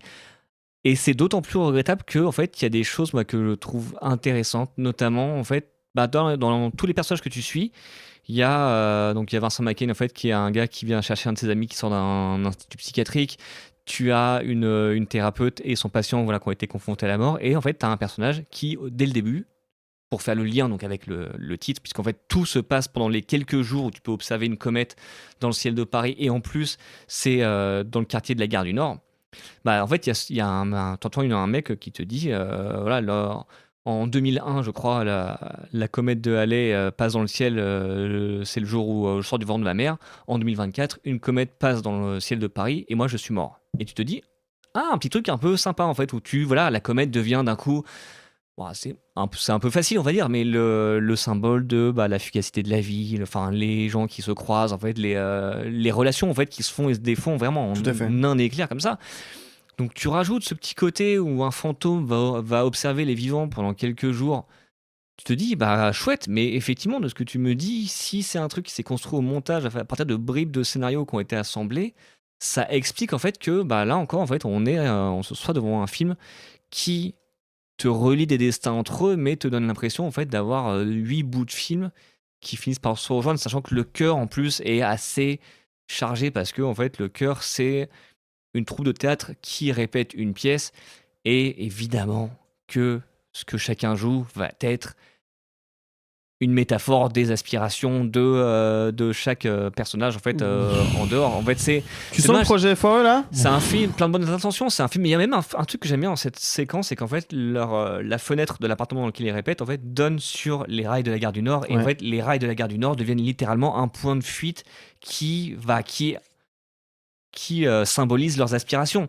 C'est vraiment un film d'intention. Et plein de bonnes intentions avec des acteurs plutôt bons, mais dans l'exécution, en fait, il ne dépasse pas vraiment son cadre de cliché du film choral, en fait, qui aurait pu être mieux. Pour rajouter une petite pièce dans la machine, je suis globalement d'accord avec les critiques que tu fais. Je rajouterais que moi, je trouve pas que tout le monde joue bien. Et je veux dire du mal de personne, mais je ressens le côté justement théâtreux qui joue vraiment les phrases. Et notamment, tu parlais de ce personnage de fantôme qu'on voit au début et qu'on revoit à la fin. Je ne crois pas une seule phrase qui sort de sa bouche. Et vraiment, je n'ai rien contre ce monsieur que je ne connais pas, et je ne veux pas dire du mal des gens comme ça, mais je trouve qu'il y a un truc en termes d'accompagnement et de ce qu'a fait Watchman avec cet acteur-là, qui fait qu'en fait, quand tu as quelqu'un qui regarde dans la caméra en disant « Et ce jour-là, je suis mort », ça ne fonctionne pas. Ça ne fonctionne pas et donc j'y arrive pas à rentrer dedans. Et en plus, il y a un autre déséquilibre. Après, je donnerai la parole à Simon, qui je pense est dans notre team également. On l'a dit, tu l'as dit, effectivement, il y a le personnage de Sandor Futek qui va retrouver une dame comme ça. Il y a effectivement le personnage de Vincent Macaigne et de son pote. Il y a ce couple qui se déchire au milieu de la troupe. Mais en fait, au milieu de la troupe, t'as 10 comédiens qui servent pas à grand chose. Si, il y en a un qui va jouer Jean Moulin jeune dans un film. Il y a un truc avec Jean Moulin en ce moment. Oui, ça, je vois ce que tu veux dire. Non, mais c'est un truc de fou. C'est-à-dire que tu fais un film pour donner à peu près autant de place à 18 comédiens, comédiennes, mais en fait, tu n'en donnes qu'à 6 sur 18. Le projet de base est casse-gueule. En plus, effectivement, quand vous rajoutez le montage en post-prod, bref, c'est un film qui a coûté 3 francs 6 sous, j'ai pas envie de le défoncer plus qu'il ne le mérite. Pour moi, c'est un tout petit truc. Et en fait, c'est vraiment triste à dire parce que, mais nous, c'est un... De notre point de vue, en fait, on connaît un peu les rouages du métier, des festivals, tout ça. Tu te dis, il y a un film de Eli Washman, donc en fait... Médecin de nuit dont tu parlais avec Vincent Macaigne qui est son meilleur film sur les 4 qu'il a fait et qui est le meilleur rôle de Vincent Macaigne aussi qui sortait un petit peu du côté genre le mec amoureux transi avec la voix qui fait en fait je sais pas si c'est des choses que je peux faire et donc voilà il y avait vraiment quelque chose des imitations exactement dans ce sera dans mon spectacle exactement vraiment il y a 1000 voix en 1h30 et donc en fait il y avait voilà ce truc là et en fait donc tu te dis c'était un film qui faisait partie de j'allais dire la sélection de Cannes 2020, la sélection fantôme, c'est la sélection où à la fin on te dit vous voyez, il y a des comédies des femmes à Cannes. Oh, mais il n'y a pas de festival cette année, Thierry, s'il te plaît. Donc voilà, mais en fait, c'est un film qui aurait dû être à Cannes parce que Alia, le tout premier film de Eli Washman, était dans une des sections parallèles en 2012. Donc voilà, c'est un auteur, tu vois qu'il a un nouveau film, tu te dis, tu le retrouves à Cannes forcément. Là, Comet, tu le vois pas passer, tu vois qu'il sort le 8 juillet. Ouais, je suis d'accord. Et donc déplacé au 15 d'ailleurs depuis. Et tu te dis. Bon, peut-être que non. Tu te dis peut-être qu'il va être décalé pour être à Angoulême et peut-être Venise sur un malentendu. Il sort le 15 juillet et en fait, quand tu vois le résultat, tu te dis c'est triste parce qu'en fait, à chaque fois, tu as l'impression que c'est un peu genre une espèce de préjugé où tu dis le film n'est pas à Cannes. Ça sent pas bon. Et t'espères te tromper. Et là, tu te dis, peut-être qu'il a jamais été en lice pour Cannes aussi. Mais peu comme la Charlotte des Moustiers où on se posait la question la semaine dernière sur est-ce qu'il aurait dû être à Cannes ou pas. Mais exactement. Simon, on est d'accord que malgré tout, on va pas le défoncer. C'est un tout petit objet. Oui, on va pas le défoncer, on va juste le marcher dessus. Non, je plaisante évidemment. Non, moi j'ai pas envie d'en dire du mal foncièrement parce que vous l'avez déjà mentionné ici. Médecin de nuit, moi c'est un film qui m'avait pas mal impressionné. Je trouve qu'il arrivait à relever un petit défi, mais à le relever sacrément bien. C'est renouveler ce que pouvait être l'image de la nuit à Paris. Quand je dis la nuit à Paris, c'est pas la nuit parisienne, la teuf, c'est comment on représente cette ville la nuit. C'est pas rien. Il y en a des centaines, sinon des milliers de films qui se déroulent tout ou partie de l'action la nuit à Paris. J'avais jamais vu filmer comme ça. Bref, donc j'étais assez curieux de ce nouveau film. Il a, en plus des énormes problèmes que vous venez de citer, il y en a deux terribles. C'est que si tu veux, c'est un film finalement en miroir inversé à Médecin de nuit. Médecin de nuit, c'est un récit de film noir finalement très classique, très simple. Et parce qu'il est très simple, ça ne veut pas dire qu'il ne demande pas de la sophistication et du travail. Mais néanmoins, ces codes, ces figures qu'on connaît font que la mécanique nous paraît assez fluide finalement. Elle est un peu moins apparente tant elle nous est familière. Là, c'est l'inverse. On est sur un truc tellement construit, quand bien même c'est fait après coup, je l'entends tout à fait, mais tellement construit, tellement mécanique, tellement choral, tellement machin, mais pas si fréquent, pas si usuel, et en même temps si grossier dans son exécution, que moi j'ai en permanence l'impression, même dans les scènes les plus réussies, de voir la mécanique qui tourne, d'entendre les rois gérer qui font tac, tac, tac, tac, tac, tac, tac. C'est bon, j'ai bien mis là, tac, tac. Ah non, là j'ai raté encore. Et c'est un vrai gros problème. Et puis... alors le procédé d'avoir un élément qui va soit, comme c'est le cas de cette comète, traverser géographiquement un décor, pour relier plein d'histoires, on peut trouver ça un peu simpliste, un peu simplé, un peu machin. Oui, mais enfin, voilà, ça marche, c'est un effet, on peut tous y adhérer, en gros. C'est un prétexte. Par contre, le fait de choisir comme élément central, comme pendant symbolique de cette comète, une pièce de théâtre, moi, ça me pose un gros problème. Et attention, je dis ça, moi, j'ai longtemps fait du théâtre. C'est un art qui me fascine et qui me passionne. Vraiment, j'aime le théâtre, mais de chaque molécule de mon être. Néanmoins, c'est pas vrai que le théâtre aujourd'hui, dans notre société, ne peut pas être pris comme un espèce de point central du monde. Les gens ne vont pas au théâtre massivement. Les gens ne connaissent pas le théâtre massivement. Les gens n'ont pas de relation avec ce que c'est qu'être sur scène ou être face à une scène dans le public. Hélas, on peut le regretter, je le regrette volontiers. Mais dire en gros... le théâtre va être mon maître étalon de l'universel. Pour moi, c'est un vrai problème parce que ça l'est pas. Ça l'est tellement pas que du coup tout le film me paraît artificiel. Attention, ça veut pas dire qu'on peut pas faire des films sur le théâtre, ça veut pas dire qu'on peut pas traiter de l'objet théâtre, mais on est forcé de prendre en compte le fait que pour au moins une large partie du public et donc des personnages à l'intérieur du film, le théâtre c'est un truc très abstrait. Et ça, théâtre parisien. Si je peux me permettre de rajouter ça en plus. Bien sûr, absolument. Oui, tu fais bien. Mais donc tout ça fait que le film part avec des handicaps tellement lourds que des fois il réussit des trucs, la plupart du temps il les foire. Et hélas, je le dis moi avec toute la bienveillance du monde parce que j'apprécie les travaux de son cinéaste, qui a pas toujours tout réussi, mais qui a toujours fait des trucs passionnants. Les anarchistes. Qui était inabouti à plein d'endroits. C'était un film passionnant comme projet, bourré d'ambition, avec des idées de casting folles. Enfin, voilà. Bref, c'est une déception. Je dirais que si vous aimez ses précédents films, ça vaut peut-être le coup de vous l'épargner pour le garder quand il sera plus en forme. Ouais, je suis globalement d'accord. Notons que malgré tout, il y a des gens qui jouent bien. Moi, je pense notamment à Sarah Le Picard, que j'aime vraiment beaucoup dans le film. Allez, Comet d'Elie Wajman avec 18 comédiens, comédiennes. Je vais pas les refaire. Allez le voir, dites-nous ce que vous en pensez. Et puis dites-nous si vous êtes plutôt Comète dans le ciel ou Comète dans le cul. Allez hop, envoyez tweet. Voilà.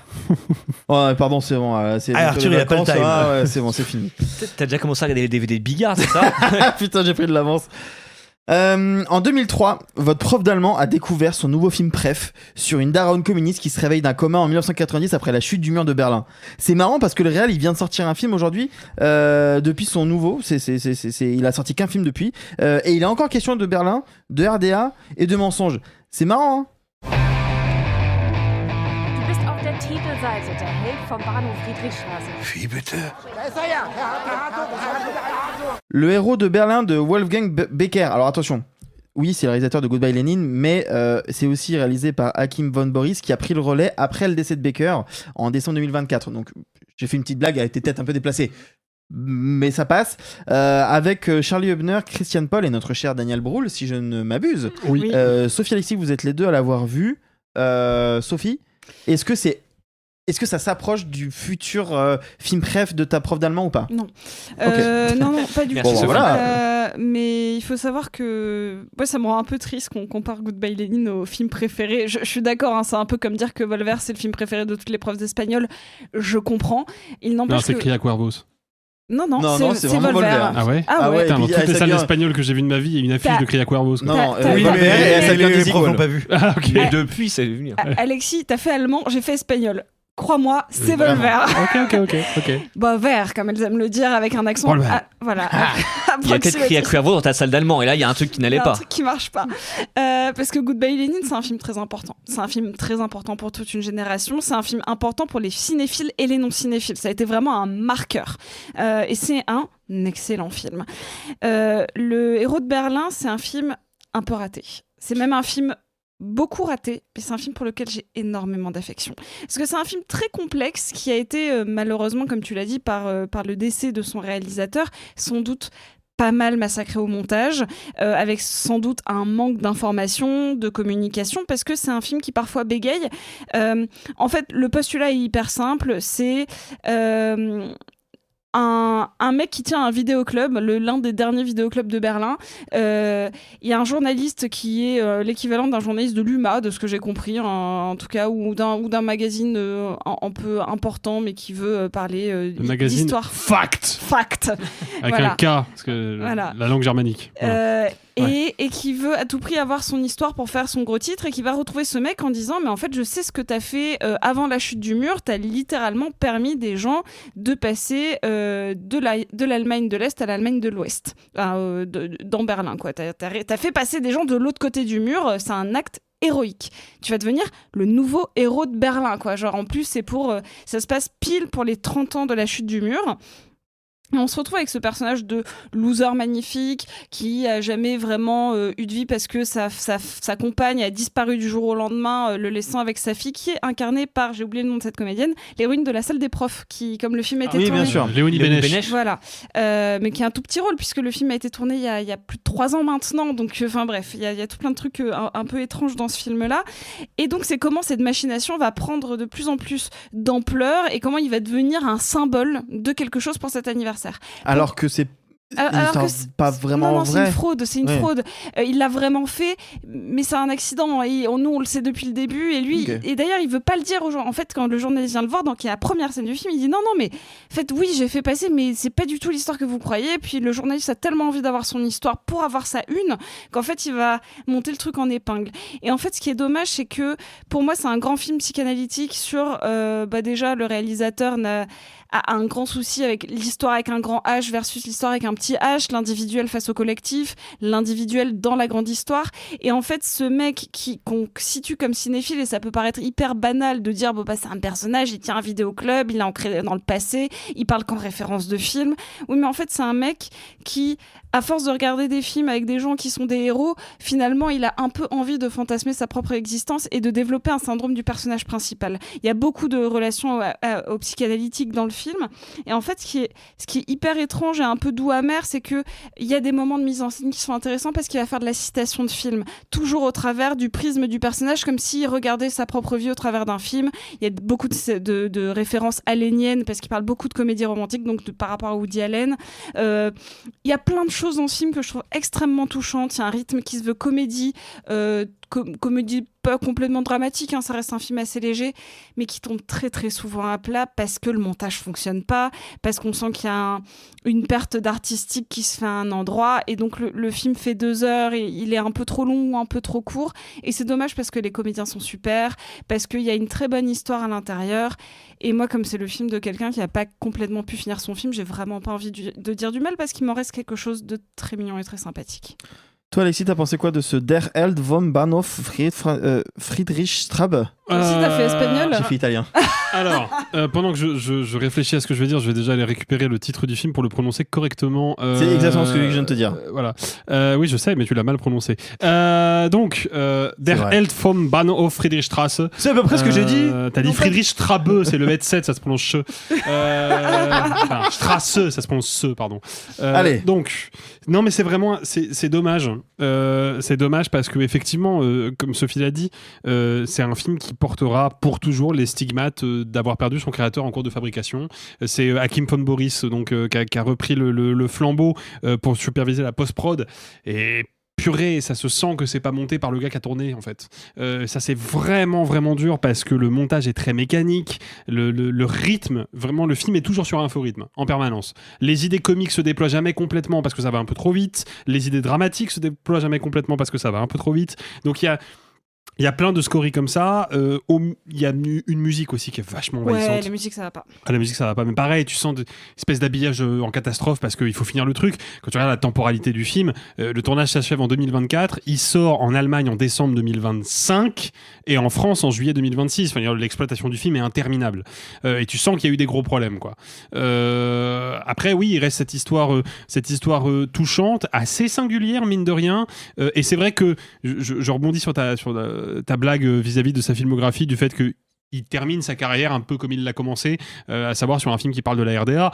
Bon, nous on regarde ça avec des yeux de français. Les Allemands, faut quand même imaginer qu'ils se sont tapés coup sur coup, littéralement coup sur coup, les nazis et les communistes. Je veux dire que ça te laisse des stigmates. Hein. Donc voilà, évidemment, il y a ce bagage historique, politique, personnel qui est hyper lourd et dont l'Allemagne, je pense, va jamais complètement faire son deuil. Mais du coup, pour le cinéma allemand, quelque part, tant mieux, parce qu'il continue de trouver des angles intéressants. Et traiter de la RDA, du poids de la RDA, et surtout, ça c'est peut-être la piste finalement qui est la plus intéressante du film. C'est pas nécessairement la plus réussie dans le traitement, mais c'est la plus intéressante en germe. C'est la question de tous les anciens de la Stasi, de tous les anciens qui ont travaillé, qui ont collaboré avec le régime dictatorial de la RDA, et qui, une fois que la RDA s'est écroulée en 89, ont réintégré la société, comme d'ailleurs beaucoup d'anciens nazis avant eux, et ils sont toujours là, parce que c'était en 89, c'était pas en 45. Ils sont toujours là, et qu'est-ce qu'on fait d'eux, en fait ? Et le film va aborder, mine de rien, cette question à travers un personnage qui est un ancien de la Stasi, qui vit tout seul reclus dans sa maison, et tu vois bien que ce gars, il a fait des choses pas tristes quand il était au pouvoir, et il n'en répondra jamais, et maintenant c'est juste un vieux monsieur un peu alcoolique, et tu as tout ce sous-texte-là qui est assez intéressant, mais faut passer outre un film qui, en vérité, si je le dis un peu cruellement, mais c'est la vérité, je pense, hein, un film qui n'est pas terminé, correctement du moins, et c'est quand même, c'est une grosse épine dans le pied, quoi. Mais c'est dommage. J'ai quand même envie de dire que c'est un film vraiment touchant malgré tout, et moi j'ai encouragé les gens à le voir. Ouais, quand même, ne serait-ce que parce que on n'en a pas toujours des films dont le réalisateur meurt juste après la... En fait, c'est un objet très singulier, tristement un peu raté à cause de ça, mais je pense que si on est capable de voir en germe toutes les bonnes idées et tout ce que ça veut raconter, ça reste un film très intéressant.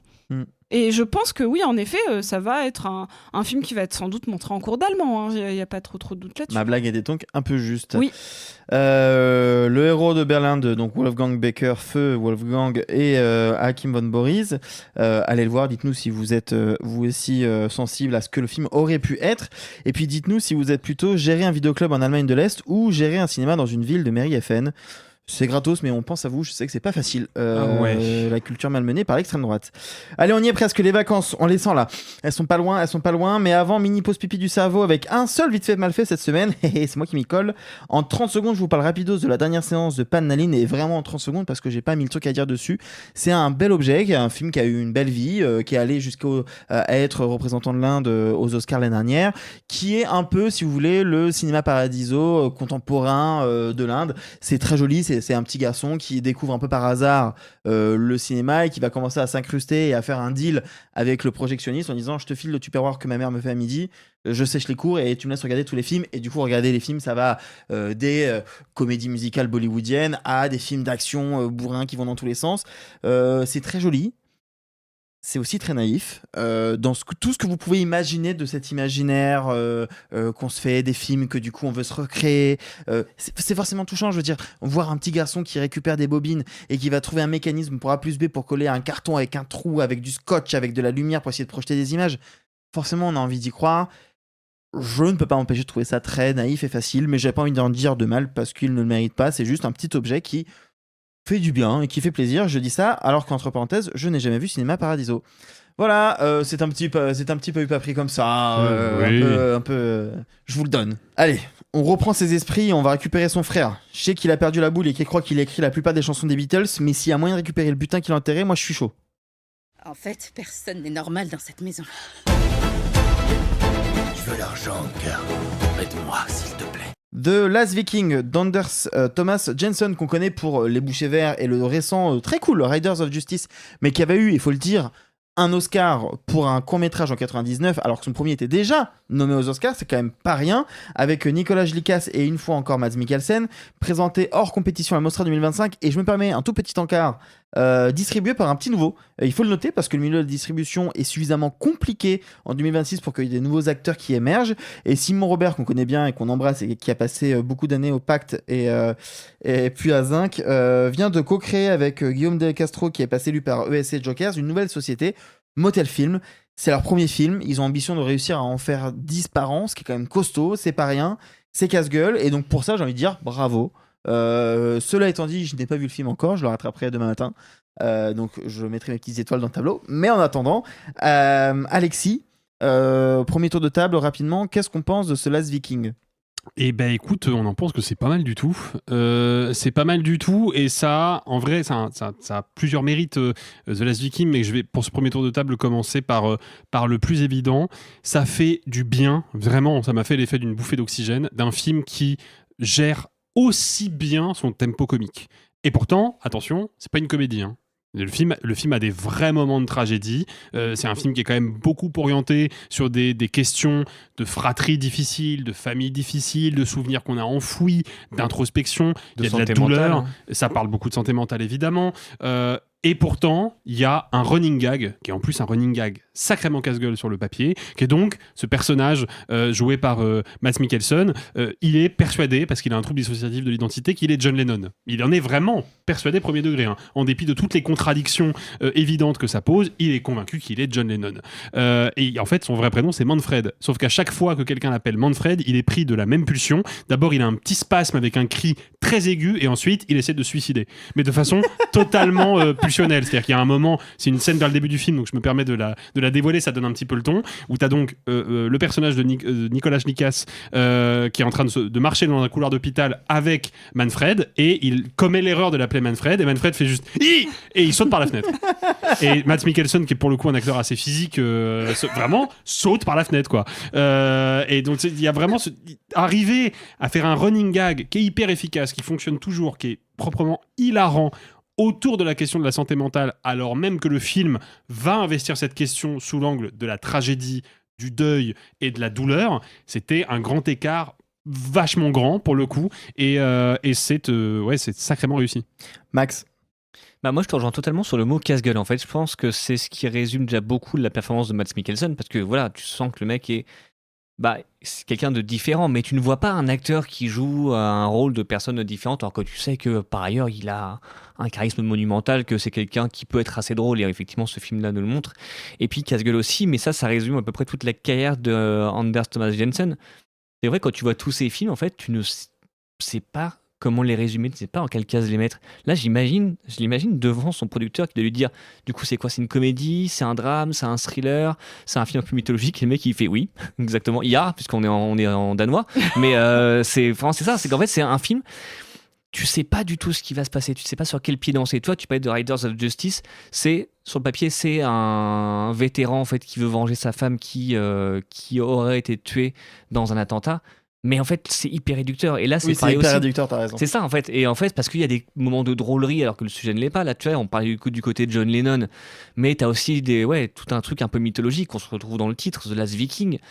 Tu te retrouves ça, en fait, c'est que le film passe d'un genre à l'autre, passe d'un ton à l'autre. Et je trouve qu'il trouve un équilibre. Alors évidemment, il y a des moments où entre la première et la deuxième partie, en fait, voilà, tout n'est pas aussi fluide que tu peux l'espérer. Enfin, pas être grand écart, la souplesse n'est pas toujours là, effectivement. Mais tu te dis, en même temps, le film est tellement ambitieux à ce niveau-là, c'est-à-dire dans cette volonté de brasser plein de tons, plein de genres et plein de choses différentes dans un seul et même récit. Tu te dis, vraiment, s'il y a juste des petits pets par-ci, par-là, pour en arriver à une deuxième partie qui est beaucoup plus belle, beaucoup plus émouvante et beaucoup plus forte, bah vas-y, continue, ouais.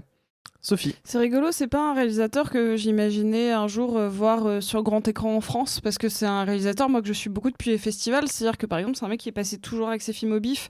C'est-à-dire que Riders of Justice, il est passé au bif, Adam's Apple, il est passé au bif, Men in Chicken, il est passé au bif ou au pif, et puis Les Bouchers Verts, qui est le. Pourquoi tous les festivals, genre, c'est pif ou bif ou nif? Parce que c'est International Fantastic Film Festival. Et tu rajoutes la ville derrière. Pas très original. Hein. En fait, c'est la différence, petit point sémantique. En fait, par exemple, la différence entre le TIFF, par exemple, et le bif ou le pif, c'est le nombre de F. Voilà. Peut-être on va renvoyer sur le film, non? Je trollais au départ. Sophie est partie premier degré en disant Toronto pas pareil. International Film Festival, et si tu rajoutes un F, c'est pour ça que Fantastique Film Festival. Très bonne anecdote. Voilà. Merci. J'ai bossé en festival. Tu étais contente de le retrouver en salle en France en tout cas. Bah ouais, parce que c'est quelqu'un que je pensais réservé à un public beaucoup plus à l'aise dans l'absurde, le changement de ton, la bizarrerie. C'est pas pour rien, même si ces films sont pas tous à proprement dire des films d'horreur, ils sont tous, en tout cas, dans une forme de décalage, d'identité très singulière qu'on retrouve souvent dans les festivals de films de genre.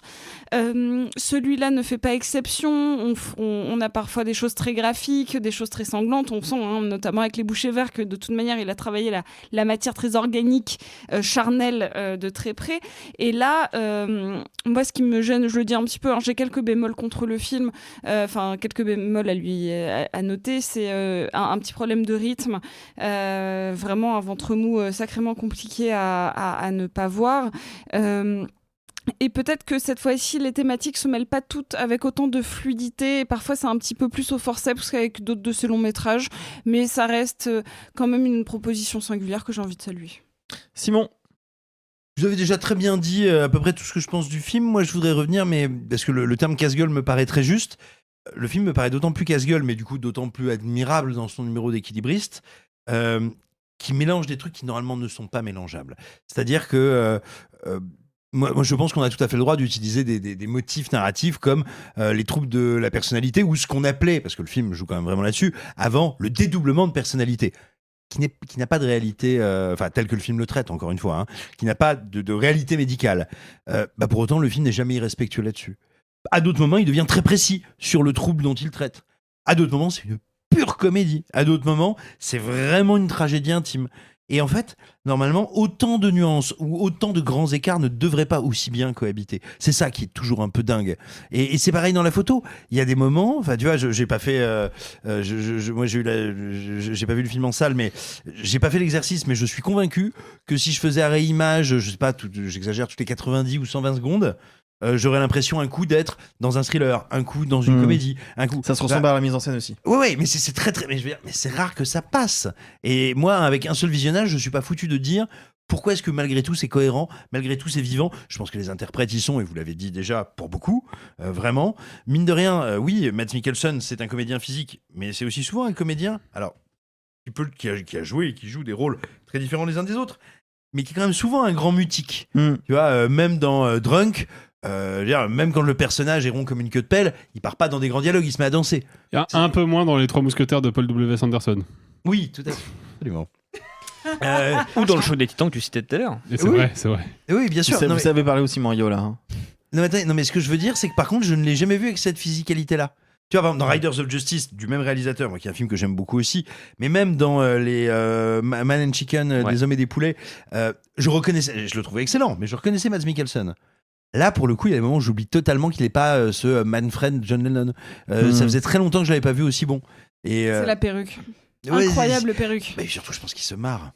Là, tu vois ce que tu vois, tu citais cette première défenestration, mais t'as même un niveau, t'as des running gags dans les running gags. Parce que tu as le running gag que tu mentionnais, tu as les exécutions de ces tentatives de suicide qui, des fois, se font écho les unes aux autres. Pas vraiment. Je suis d'accord avec toi que c'est pas, on doit pas le vendre comme une comédie parce que sinon il y a peut-être des gens qui vont être mis mal à l'aise par le film. Mais néanmoins, moi le film m'a mis dans un état de fantaisie que j'ai trouvé assez remarquable. Après voilà, il y a des petits problèmes de rythme, mais en vrai c'est si peu fréquent une proposition comme ça au cinéma. Question pour les gens qui ne connaîtraient pas bien le cinéma de Anders Thomas Jensen. On peut commencer par celui-là sans aucun problème. Oui, en vrai, oui, c'est une excellente porte d'entrée. C'est assez fun. Il est en salle, ça vaut le coup de le soutenir du coup. Oui, en plus, oui, carrément. Moi, c'est rigolo parce que dans tous ces films, il y a une notion genre d'absurde, mais de joie de vivre qui est assez indéniable, toujours. En tout cas, dans tous ceux que j'ai vus, c'est assez fou. Faut savoir que c'est le scénariste d'Antichrist. Voilà, je tenais juste à le dire. On aime bien ce genre de petits facts. Ouais. Quand je l'avais vu, genre, je repassais toute sa filmographie parce qu'il a... de l'adaptation de La Tour Sombre. Ah oui, c'est vrai. Vache. C'est vrai. Attends, il faut bouffer à un moment. Nicolas Arcel, ça? Ouais, c'est de Nicolas donc Arcel, le mec qui a fait Royal Affair avec Mads Mikkelsen. Ah oui, d'accord. Ça. Il est là. On l'a retrouvé. Lui aussi, il fait des grands écarts. Il a écrit énormément. Je vous conseille d'aller sur sa page Wikipédia. C'est un énorme scénariste. Il écrit beaucoup. Mais vraiment, quand j'ai vu, ou Script Consultant, etc. Mais vraiment, quand j'ai vu qu'il avait écrit Antichrist, qui est littéralement un des films que je déteste le plus. C'est surtout un des films qui utilise le moins l'humour. Mais c'est ce que j'allais dire. C'est le film le plus sombre de sombre. Genre, c'est plus terne et grinçant et visqueux et poisseux et nul que tout. Justement, c'est que tu parlais tout à l'heure des sorties des films de Anders Thomas Jensen. Ce mec-là, en fait, il avait fait un film récemment avec Mads Mikkelsen, je crois que ça s'appelait The Promised Land, qui avait fini en direct ou Canal+. Et c'est vrai, et on peut remercier justement, t'en parlais de Motel, qui va aussi distribuer des films de patrimoine, donc ce qui est encore mieux, d'avoir pris ce risque et de se lancer avec un film aussi audacieux qui, en effet, malgré les problèmes qu'il peut avoir, en fait, mérite de sortir en salle et d'être aussi exposé. Tout à fait. The Last Viking de Anders Thomas Jensen avec Nicolas Likas et Mads Mikkelsen. Allez le voir, dites-nous ce que vous en pensez. Puis dites-nous si vous êtes plutôt croire être la réincarnation de John Lennon ou se réveiller dans le corps d'Éric Dupond-Moretti. Pas du tout. Absolument pas, monsieur Arthur Sios. Je ne vous permets pas de plaisanter de la sorte avec le premier des justiciables. On dirait un doubleur de VF de série télé. J'aime bien. Ceux qui sont sur régime. J'aime bien. Je fais ce que je peux. C'était pas l'imitation la plus facile que je t'ai demandé d'improviser, je te l'accorde. Elle n'a rien d'évidente. Mais ça part en Sarko là. Mais toujours. Simon, tu retombes un moment ou à l'autre sur Sarkozy. Mais il sera en guest dans mon spectacle, évidemment. C'est vraiment un spectacle qu'il ne faudra pas rater d'ailleurs. Ouais, parce que lui sera raté par contre. En parlant de ce qu'il ne faut pas rater avant de conclure l'épisode, vu qu'il va y avoir 6 semaines sans critique de sortie salle, sans épisode hebdo, j'aimerais qu'on fasse un petit tour de table rapide sur les films qu'on a hâte, qu'on a déjà vus et qu'on recommande, ou qu'on n'a pas encore vu et qu'on n'a pas envie de rater justement, qui vont sortir là entre la mi-juillet et la fin août. Sophie. Soudain. Voilà. Bah oui. Qui sort le 12 août ou le 19 je sais plus. 12. Le 12. De toute manière, c'est le plus beau film de l'année, c'est le plus grand film de l'année. En fait, c'est rigolo parce que j'en parle au moins 6 fois par semaine depuis Cannes et à chaque fois, je résume. À chaque fois, c'est avec Alexis, il en peut plus.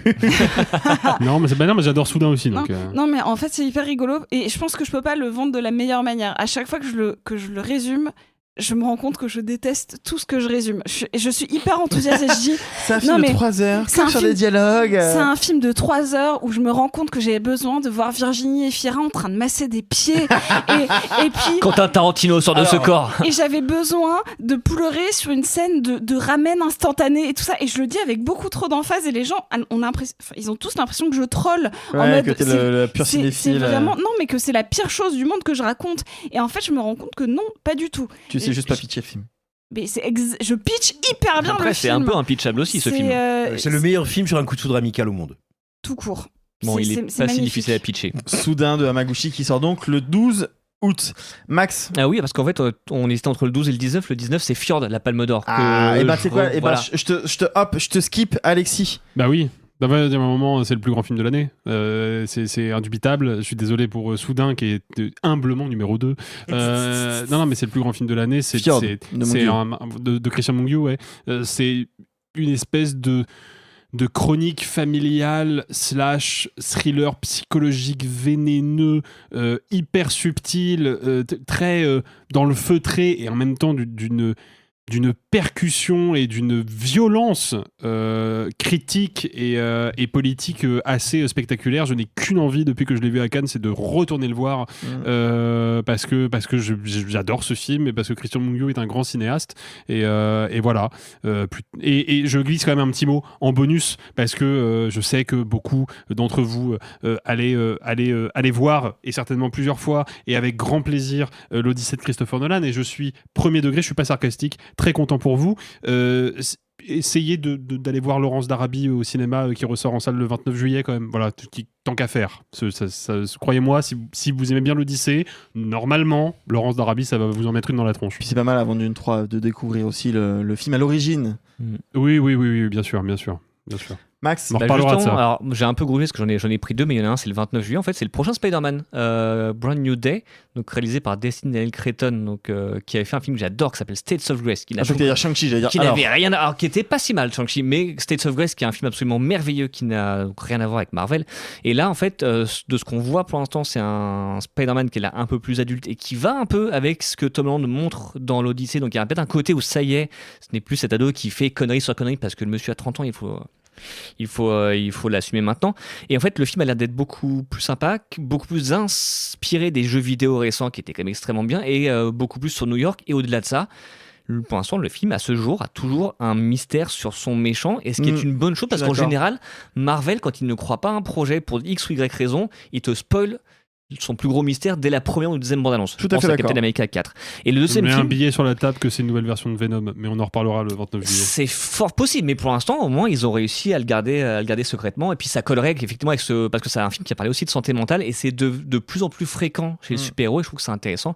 Et l'autre film qui fait d'ailleurs que je voulais citer et qui fait également un lien avec l'Odyssée, c'est la fin de Hawk Street avec Anna Hathaway et Ewan McGregor, et alors qui est un film de David de Robert. Exactement. Mais en fait, c'est vrai qu'il y a un côté où tu te dis, c'est un film où une famille se retrouve avec sa maison qui est déplacée dans le temps et se retrouve chez les dinosaures, ce qui est cool. Mais moi, ce qui me branche, effectivement, c'est que c'est le nouveau film de David Robert Mitchell, réalisateur de It Follows, super film d'horreur, et surtout de Under the Silver Lake, qu'on adore avec Sophie. Oh, je l'adore aussi. Voilà, qu'on adore parce qu'on est des personnes de goût, et voilà, qui est un film qui a été complètement laminé à Cannes et qui n'a donc pas eu la reconnaissance. Ans. Non, voilà, et puis sur le film n'est même pas sorti en salle aux États-Unis, alors que c'est un film A24 qui a été bazardé en VOD. Et voilà, c'est un film qui mérite 1000 fois plus que ça, qui est un film fascinant et passionnant. Donc je suis content de retrouver ce cinéaste avec un projet assez excitant. Entre parenthèses, il est en train de tourner They Follow là. Et il vient de commencer, effectivement. Alors ça, j'ai un peu plus peur. Moi aussi. Mais voilà. Par contre, Max, tu sauras qu'il y a une règle, de manière générale, les films de dinosaures, on les laisse à Simon. Oui, alors j'ai cru comprendre. Mais c'est pour ça que j'ai dit qu'en fait, c'était pas tant les dinosaures qui m'intéressaient. Ça va, il est pas du tout vexé. Je le vois avec un couteau en main d'ailleurs depuis tout à l'heure. Je commence à comprendre. C'est pour la pizza. Mais tu peux aussi. Mais tu sais qu'il y a la Patte Patrouille et les dinosaures qui sortent. Voilà, là, je te l'offre. C'est ça ton film, Simon. Toutes les semaines, ils me le font, quoi. Non, en plus, c'est terrible parce que moi, maintenant, mon beau-fils est trop vieux pour la Patte Patrouille, donc j'aurais vraiment pas d'excuses, tu vois. Je serais même pas là, genre, c'est pour lui, avec lui qui te regarde, genre. Il est aux toilettes, il arrive, il est toujours pas là, quand même, il a raté tout le film, c'est dommage. Regardez, j'ai bien pris de place. Et toi, Simon, alors quel autre film te fait de l'œil cet été? Eh ben, moi, j'ai décidé de prendre un film alors ça aurait pu être le cas avec Hawk Street, mais qu'on n'a pas encore vu. Enfin, en tout cas, que moi, j'ai pas encore découvert. C'est un film vraiment que j'attends, pas que j'attends de revoir. C'est évidemment le nouveau film d'un de nos grands auteurs français, Jean-François Richet, à qui on doit notamment deux Mesrine, mais il y a plein de trucs intéressants dans sa carrière. Allez jeter un œil, vu qu'il réalise Mutiny avec Jason Statham. Si j'en crois la bande-annonce, il y a un bateau. Sur le bateau, il y a des méchants monsieur de bateau qui ont des migrants. Et Jason va leur montrer que on peut plier le larynx dans plein de directions possibles. Pour moi, c'est un très bon programme. Je trouve que en plus, ça a l'air pas de se passer dans des mers trop au sud, donc ça va être rafraîchissant en plein été. Ça va être un peu créatif. Il y a comme d'habitude Statham qui va montrer qu'il est capable de ne pas desserrer un seul muscle de son visage tout en assouplissant les tendons d'autrui. Non, ça me fait très très envie. Et pour le coup, ça c'est le genre de film qu'on aurait pu voir en VOD et qui sort en salle. Ouais, voilà. Ça c'est chouette en vrai. Et c'est ce que j'allais dire. Je crois, si ma mémoire est bonne, il doit sortir première quinzaine d'août. En vrai, c'est chouette de pouvoir voir un film de Castagne autre qu'un film ultra hypé comme The Furious, que j'adore, la question n'est pas là, mais tu vois, d'en voir un peu plus souvent en salle, c'est chouette. Et enfin, dans la catégorie des ressorties, je sais pas s'il ressortira près de chez vous, mais si jamais, foncez, il y a le long métrage en dessin animé, en animation, mais le long métrage Cowboy Bebop qui va ressortir en salle, qui est on va dire un épisode glorifié de la série, mais comme c'est une des meilleures séries de tous les temps, moi je sais qu'à l'époque je n'avais pas pu le voir en salle, il n'avait pas été exploité très longtemps. Profitez-en, c'est une merveille. Et moi, en 3 secondes et demie, je vais vous parler d'un film qui sort le 29 juillet et que je pense Nicolas Martin aurait cité. Donc je me permets de le faire à sa place. Surtout que j'ai vu le film et que je sais toujours pas quoi en penser. Donc allez le voir et dites-moi ce que vous en pensez aussi, parce que je sais pas si c'est absolument génial ou vraiment bizarre, chelou. C'est le nouveau Greg Araki, I Want Your Sex, avec Olivia Wilde et le film Cooper Hoffman, merci beaucoup, qui est l'histoire d'un jeune étudiant, enfin il finit ses études, il trouve un stage auprès d'une artiste contemporaine très connue et va entamer entre les deux une relation BDSM tordue, bizarre. On sent que Greg Araki, il a digéré quelque part, alors, c'était avant, je ne sais pas quand est-ce que le film a été tourné, mais disons que c'est dans le queue de comète d'un Pillion et d'un Baby Girl et de tous ces films-là qu'on a eu récemment, mais à la sauce Araki, il y a du cul. Il y a du cul et c'est Greg Araki qui dit les jeunes, vous êtes prudes, on va parler de cul frontalement. Et c'est aussi cool que décontenançant, donc voilà, en vrai j'ai un peu hâte que Nico le voit pour qu'on puisse en parler tous les deux. Voilà, ça fait pas mal de films à rattraper cet été. C'est la fin de cet épisode. Est-ce qu'il vous en reste un tout petit peu en plus en rab, une petite reco là, comme ça à la volée? Vas-y. J'allais dire que sur Netflix est arrivé il y a pas longtemps 30 Rocks que j'ai jamais vu et qui est sans doute l'une des, et je le dis parce que en pas longtemps on est arrivé jusqu'à la saison 5. Je pense que c'est l'une des meilleures sitcoms tout court. C'est incroyable 30 Rocks. Moi, je voulais vous dire un petit mot de quelque chose à quoi je participe, mais enfin, je n'en suis qu'un minuscule grain de sable dans des rouages autrement plus complexes. C'est une institution européenne qui s'appelle l'UIPO, faute de mieux, je ne saurais pas vous dire autrement, UEUIPO, qui est basée à Alicante, en Espagne, mais qui travaille donc pour toute l'Union européenne et qui a pour mission notamment de travailler sur le droit des marques, la propriété industrielle, la propriété intellectuelle. Des choses qui nous intéressent au premier chef, vu que au cinéma, aux jeux vidéo et en général dans la culture pop, il y a plein d'entités qui relèvent de ces domaines-là. La fonction de l'UIPO, c'est d'enregistrer ce qui relève des marques, des droits d'auteur, etc. De les vraiment, littéralement, de les enregistrer dans un registre européen, mais aussi de les protéger, de protéger les créations européennes. Moi, j'ai eu la chance de participer plusieurs fois déjà à un cycle de conférences qui s'appelle le Cinéforum ou Cinéforum, comme le disent les amateurs de Cervantes. Que vous pouvez aller jeter un coup d'œil à ces conférences qui sont dans la langue de Shakespeare, mais qui traitent en gros de sujets, et encore une fois, moi j'ai une très modeste participation là-dedans, qui traitent en gros de liens entre pop culture, droit et comment est-ce qu'on légifère autour de ça. Et dites-vous, pour ouvrir sur quelques sujets, que si le droit du travail et tous les droits afférents à la création en Europe fonctionnent et nous protège un petit peu de certains délires américains, de certains délires des GAFAM. Dites-vous peut-être aussi que si les créations alors là c'est moi qui me permet d'élargir encore un peu le sujet parce qu'on ne parle pas de cinéma, mais que si certains studios ou certaines créations comme celle d'Arcane Lyon par exemple, ou voilà, bref, sont un peu protégés, ont un statut un peu à part, c'est parce qu'il existe une institution comme l'UIPO. Et voilà, que à la manière du CNC, ils ont énormément de publications gratuites, de publications sur plein de supports de langues différents. Je vous recommande, si ces sujets vous y intéressent, d'y aller, c'est vraiment important. Et ne confondez pas EUIPO et EPO. C'est vraiment pas la même chose. Ah non, c'est pas du tout pareil. Alors qu'en ce moment, du Tour de France, ça voilà. Ah ouais, si vous voulez faire du vélo, par contre, le UIPO vous sert à rien. C'est pour ça qu'il a fait du vélo en revenant. Max. Ouais, alors moi, c'est une reco musicale, en fait, pour la fin de l'été, en fait, parce qu'il y a le festival Rock en scène qui est quand même assez connu au domaine de Saint-Cloud. Et en fait, une reco notamment qui croise musique et cinéma, ou même série et cinéma, puisque dans les nombreux artistes qui seront là-bas, je pense notamment à Franz Ferdinand, Cure, Tyler, the Creator, en fait, il y en a deux que j'attends particulièrement, ou en tout cas que je vous incite à voir si vous êtes sur place aussi. C'est tout d'abord Joe, que peut-être vous ne connaissez pas sous ce nom-là, mais que vous connaissez sous le nom de Joe Keery, alias... le gars de Stranger Things. J'allais dire une blague, j'allais dire Steve de Stranger Things. J'avais fait une blague sur Kiri, mais c'est peut-être pas de bon goût. Voilà, qui a donc une carrière musicale aussi qui est très en vue. Donc c'est vraiment un de ses rares concerts en France. Et donc ça, c'est le jeudi 27 août, si je ne me trompe pas. Et le lendemain, un groupe que j'adore, et je sais que Sophie, Alexis aussi, un groupe qui s'appelle Sparks, beaucoup moins jeune, puisqu'ils ont 75 ballets faciles vraiment tous les deux. C'est notamment ceux qui avaient écrit vraiment dans tous les sens du terme, c'est-à-dire à la fois le scénario et les musiques de Annette de Léos Carax, avec Adam Driver, Marion Cotillard, qui est un des films qui m'a vraiment le plus marqué de ces dernières années. Et en fait, c'est très sympa à voir en scène parce que c'est vraiment un duo de pop. Et en fait, je sais que dans les jours qui viennent, sur Disney+, arrive le documentaire que leur avait consacré Edgar Wright, qui te montre à la fois que la double reco, vous l'avez vu venir, ça? Que tout le monde les adore et qu'en fait ce sont des gens qui ont toujours été en avance sur leur temps, c'est-à-dire que leur premier album arrive un an avant que Queen n'explose, qu'ils se lancent dans l'électro avant Giorgio Moroder, enfin il y a un truc vraiment qui te les rend hyper sympathiques, donc voir ça et les voir en concert dans un sens ou dans l'autre, je trouve que c'est vraiment quelque chose de très sympathique et en fait qui te colle le sourire. Et c'est le meilleur film d'Edgar Wright. Hot take. Alors, pas forcément, mais c'est un autre débat. On n'a plus le temps pour se lancer sur ce genre de débat.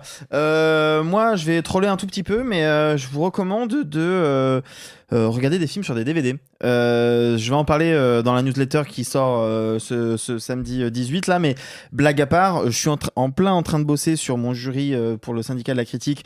Je regarde beaucoup de films pour regarder ensuite les bonus. Je découvre des trucs que j'aurais jamais vus si je m'étais pas penché un peu sur les DVD. Je découvre des films que j'ai aimés, par exemple Sound of Falling. Je redécouvre le film grâce à des bonus qui me permettent de comprendre encore plus le film. J'ai découvert Booba Hotep, où Bruce Campbell joue un Elvis Presley qui a survécu et qui est vieux, et d'un coup il y a des espèces de momies qui reviennent. T'avais jamais vu Booba Hotep? J'avais jamais vu Booba Hotep. Bref, blague à part, derrière ça, on en a parlé, on en reparlera dans la newsletter de ce samedi. Vous avez sûrement des médiathèques aux côtés de chez vous, vous avez sûrement des moyens d'accéder à des films autrement que par les plateformes de streaming. Je vous recommande donc cette semaine les DVD, vous allez voir, c'est super. Écoutez, je crois c'est tout pour aujourd'hui. Je crois qu'on est bon. On se retrouve lundi pour les actus, mardi pour notre film de patrimoine, et il sera question d'un terrain de jeu. Enfin, plus ou moins. Enfin, je crois. Bye les amis, et gloire aux vacances pour celles et ceux qui pourront en prendre, mais on pense fort à celles et ceux qui ne pourront pas. Vraiment, très sincèrement. Oh, c'est pas humain, les salauds, ils m'ont épuisé. Au 4e stop, il sera exactement 0h13. Oh la vache! Oh, je vais être en retard au lycée! Oh, bah dis donc, t'es bien pressé, toi, ce soir. Ceux qui sont encore vivants, profitez-en pour le rester, allez-vous-en! Arrivederci! E buon viaggio! Messieurs, il n'est de bonne société qui ne se quitte.